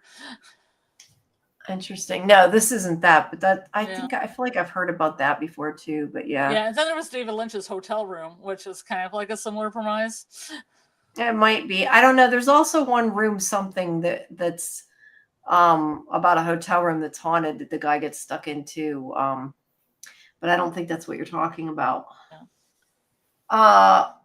David says the Mobius strip in films represents how our fantasies underpin our reality. The cause of desire creates a void we can never fill, which is why we really shouldn't desire or be aware what you wish for. Yeah, all I know is there is definitely, and I've said this before, the stuff in this show is cyclical. It repeats. There's a lot of that theme wise. So yeah, I mean that's the same type of thing. But yeah, I think we talked about the monkey's paw and stuff. Was that last week? Which has to do with like the beware of what you wish for and all that. So yeah, there's a lot of different themes in this. Ryan says the show's so freaking rich in collateral material, artwork, amazing that all seems potentially meaningful, remain potentially meaningful. Yeah, I mean, I don't know. I've said before, sometimes I wonder if we're putting too much meaning into things, but it does seem like so many things have a meaning. But I do enjoy the sort of trolling things where it seems like they're teasing us. And I do question how many things there are that are totally random and have no meaning, and the writers are sitting there laughing their asses off us who go into a discussion for hours about some random thing. That's a good question they probably won't give us an answer to. What's something that people gave meaning that don't have any? I know they're not going to ask the yellow that. suit. You didn't see that Ricky interview that the movie blog did? I think I explained it to you. What? Remind me. I think you said something about it, but I'm not remembering now. Yeah, the movie blog had an interview with Kenny, Ricky He, I think his last name is, or Hay. Yeah, I'm not completely certain. And he was saying that I think it's John Griffin that saw a man on the side of the road that had a yellow suit and he was dancing and having a good time. And then he saw the same guy like a long time later, the same guy on the side of the road, but his suit was all grimy and he wasn't happy anymore. And that might be the origin of the man in the yellow suit. Yeah, it could be just some kind of weird inspiration like that. Yeah. I mean, it might not be tied to Cthulhu. It might not be tied to Tuck Everlasting. It might just be a guy on the side of the road. It would be funny if the yellow was just they like to film yellow and it has nothing to do with it. The guy that this is his favorite color. Yeah, right. And the movie I was talking about, CT5 said is 1408. That was the hotel room. Okay. Which was from what I remember, a good movie, but not. Which is weird because I think that room number is like 419 or 418, so it's a similar name, a different show. That's kind of weird. Yeah, I don't know. That also makes me think of. I was thinking of what the hell is his name? I hate when my memory just like does not want to work when I'm trying to bring up something, and I feel like an idiot because I don't want to say what I'm thinking because I can't. He said that movie's 1408. I'm writing down the wrong number. Because it was reminding me. Room 1408. Okay, that is not finding it. Oh, it's just called 1408. That was probably why I'm typing in the wrong thing. I was just going to say that reminds me, though, I know of the movie with John Cusack, Identity. And I think people have brought that up before. Like maybe it's something like that. I think the movie's called Identity, isn't it? The one with the multiple personalities. Mm-hmm. That's a good movie. Yeah. It's a really good movie. Yeah. I mean, I hope it's not that, though. They've done that before, so I doubt it. David says, leading Julie blindfolded in season 1 to a tent did look like an initial initiation ritual, the illustrations of it all. I'm trying to remember leading her blindfolded to a tent. I think did they lead her blindfolded to the Brundles? I don't remember being led to a tent.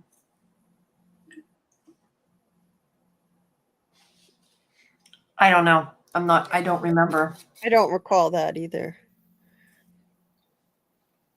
I'm probably just missing something. This is, like I said again, why I need to do a rewatch. I feel like there's so many things I'm like forgetting, and somebody brings it up and I'm like, what? When was that? And it's like, it was something important, and I totally like lost it and don't remember it. Yeah.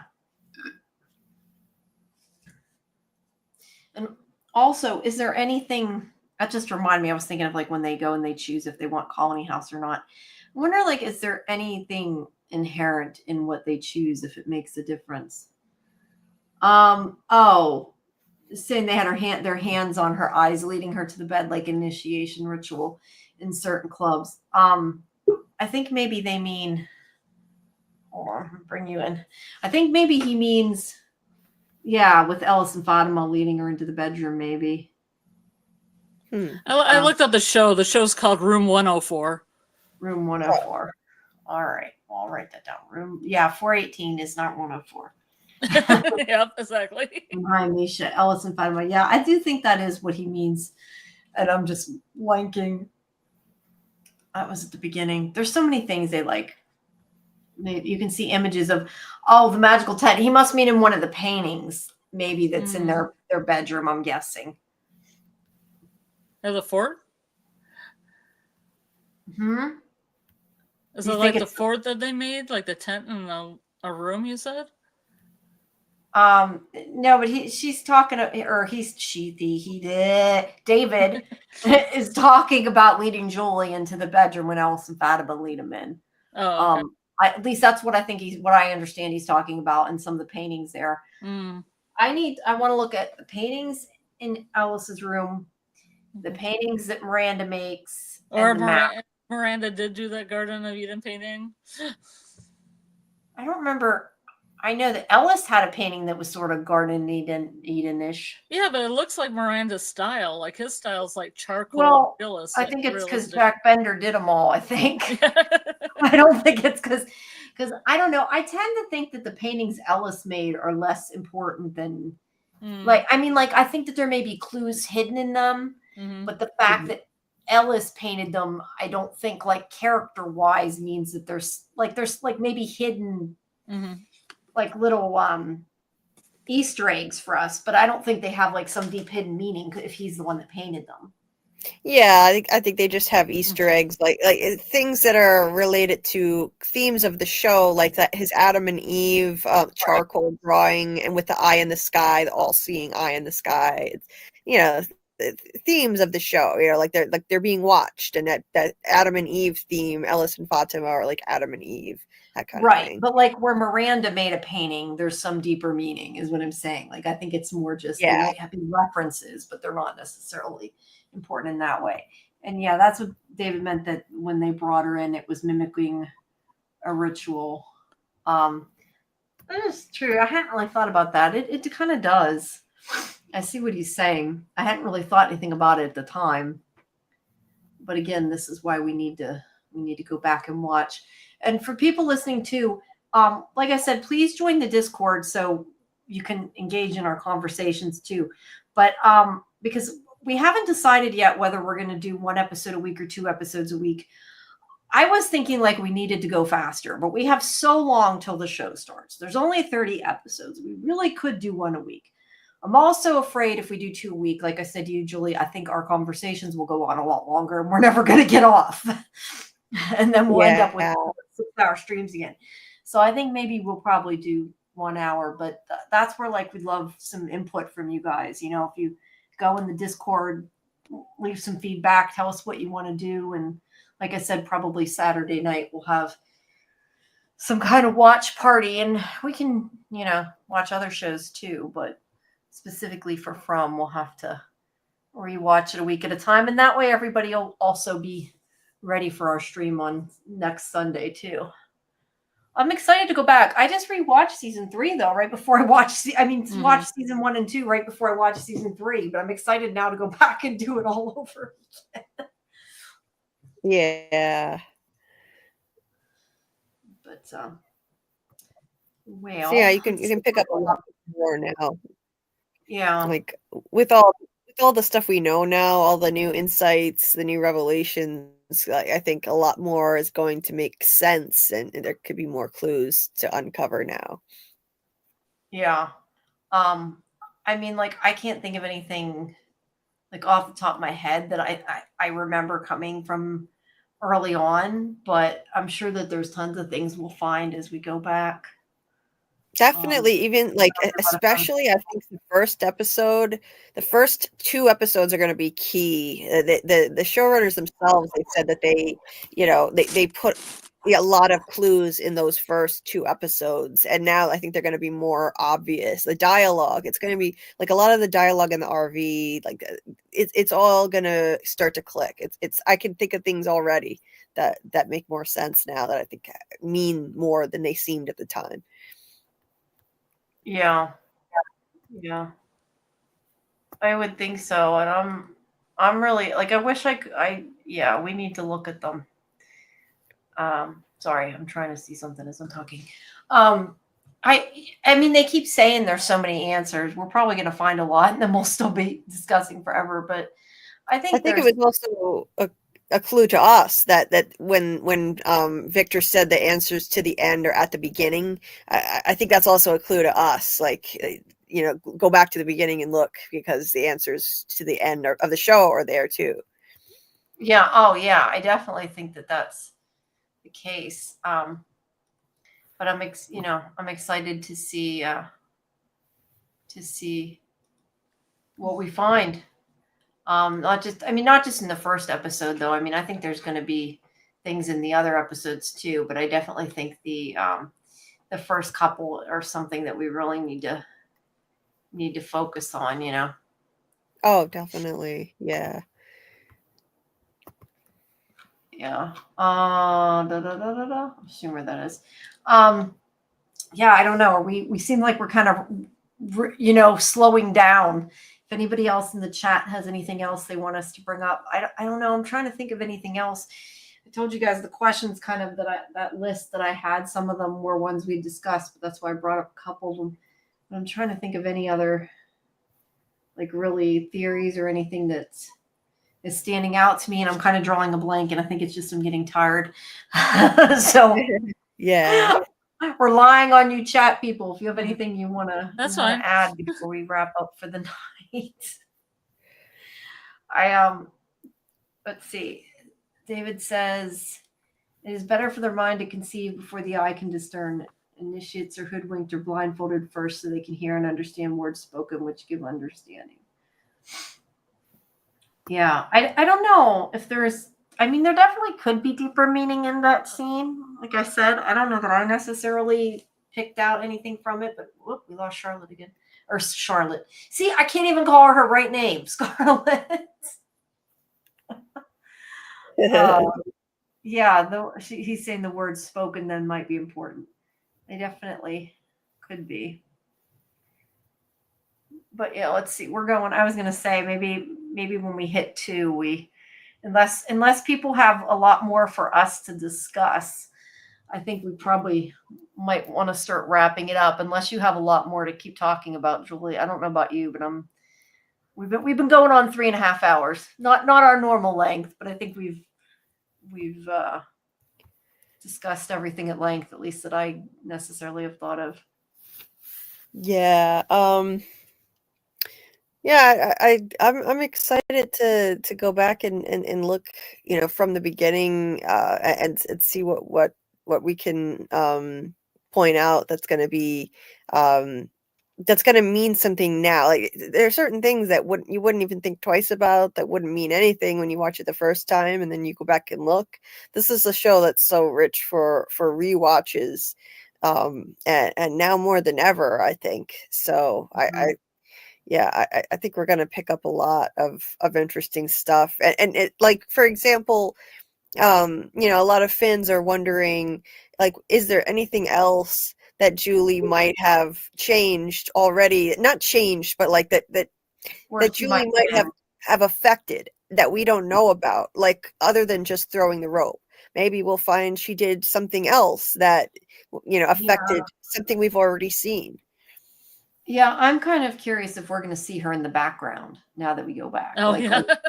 Really quickly. Or she's going to pass herself in the forest, or... Yeah, and then we'll be like, what?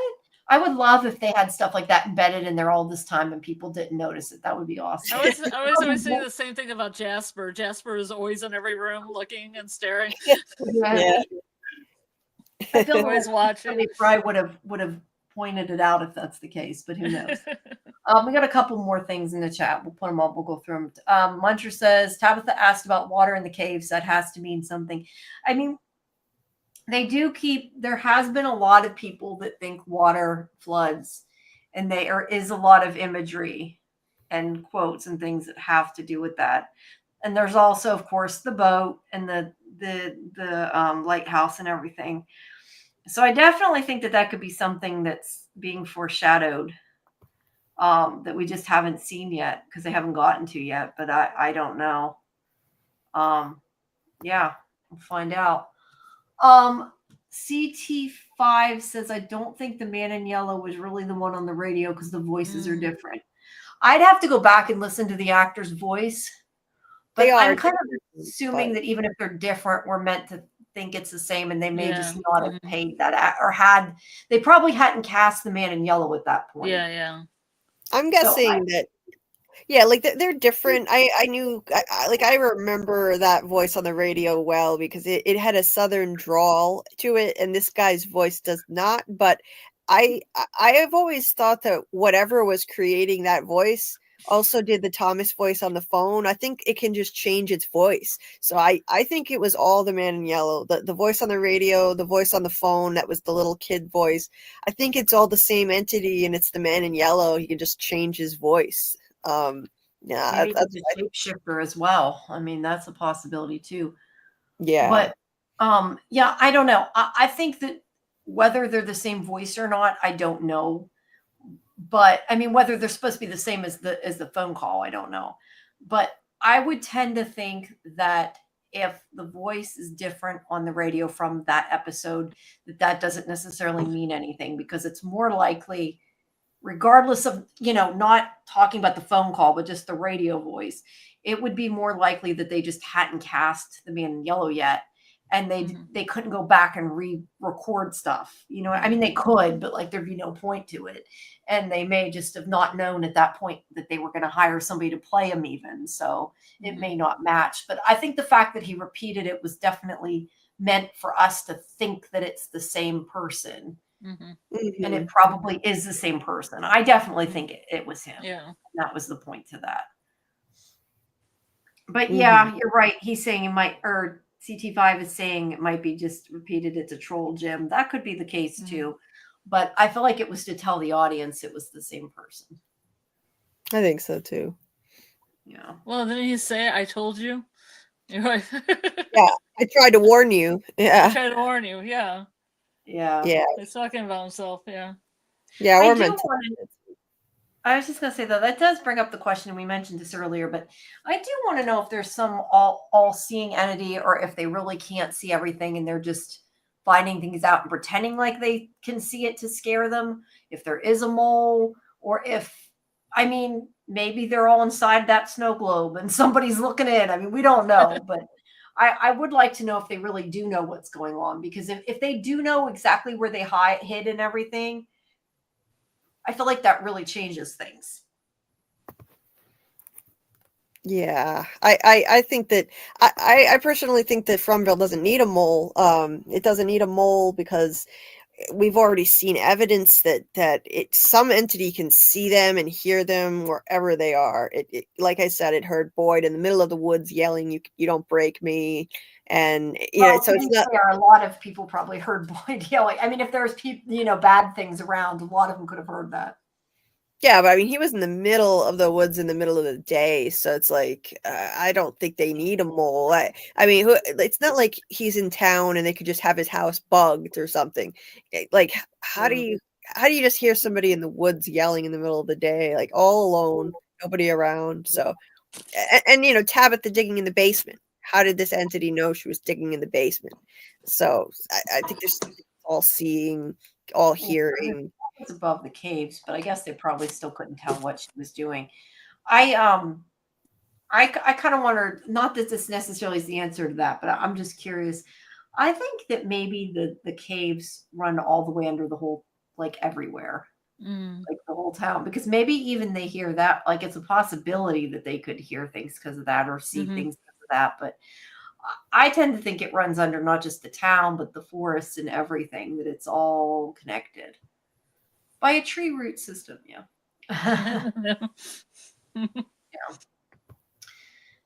Alrighty, guys. Well, unless you have anything else, I think that about wraps it up. So everybody, again, make sure you join the Discord. I'll post a link here in the comments again for everybody to see.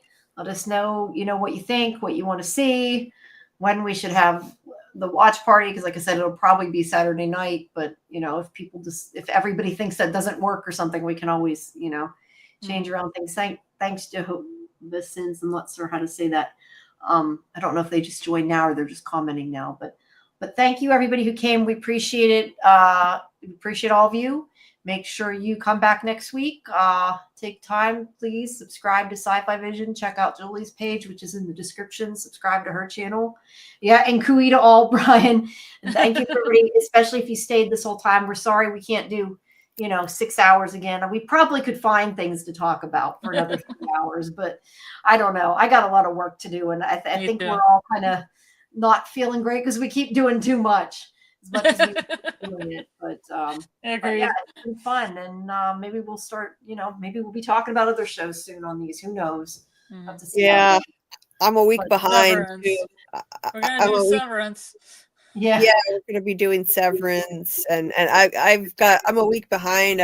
I'm finishing 2 videos tonight to drop tomorrow for my finale breakdown. Like normally I'd have them out like days ago, but so I still have to finish that tonight. And yeah, well, I still have to watch shows for our show on Tuesday. Oh yeah, for those of you who watch other shows besides from our new normal Tuesday show. At my 10 God, yeah, those people actually exist. Yeah, on our normal Tuesday show at 10 p.m. Eastern, we'll be discussing the next episode of Silo and Dune as well.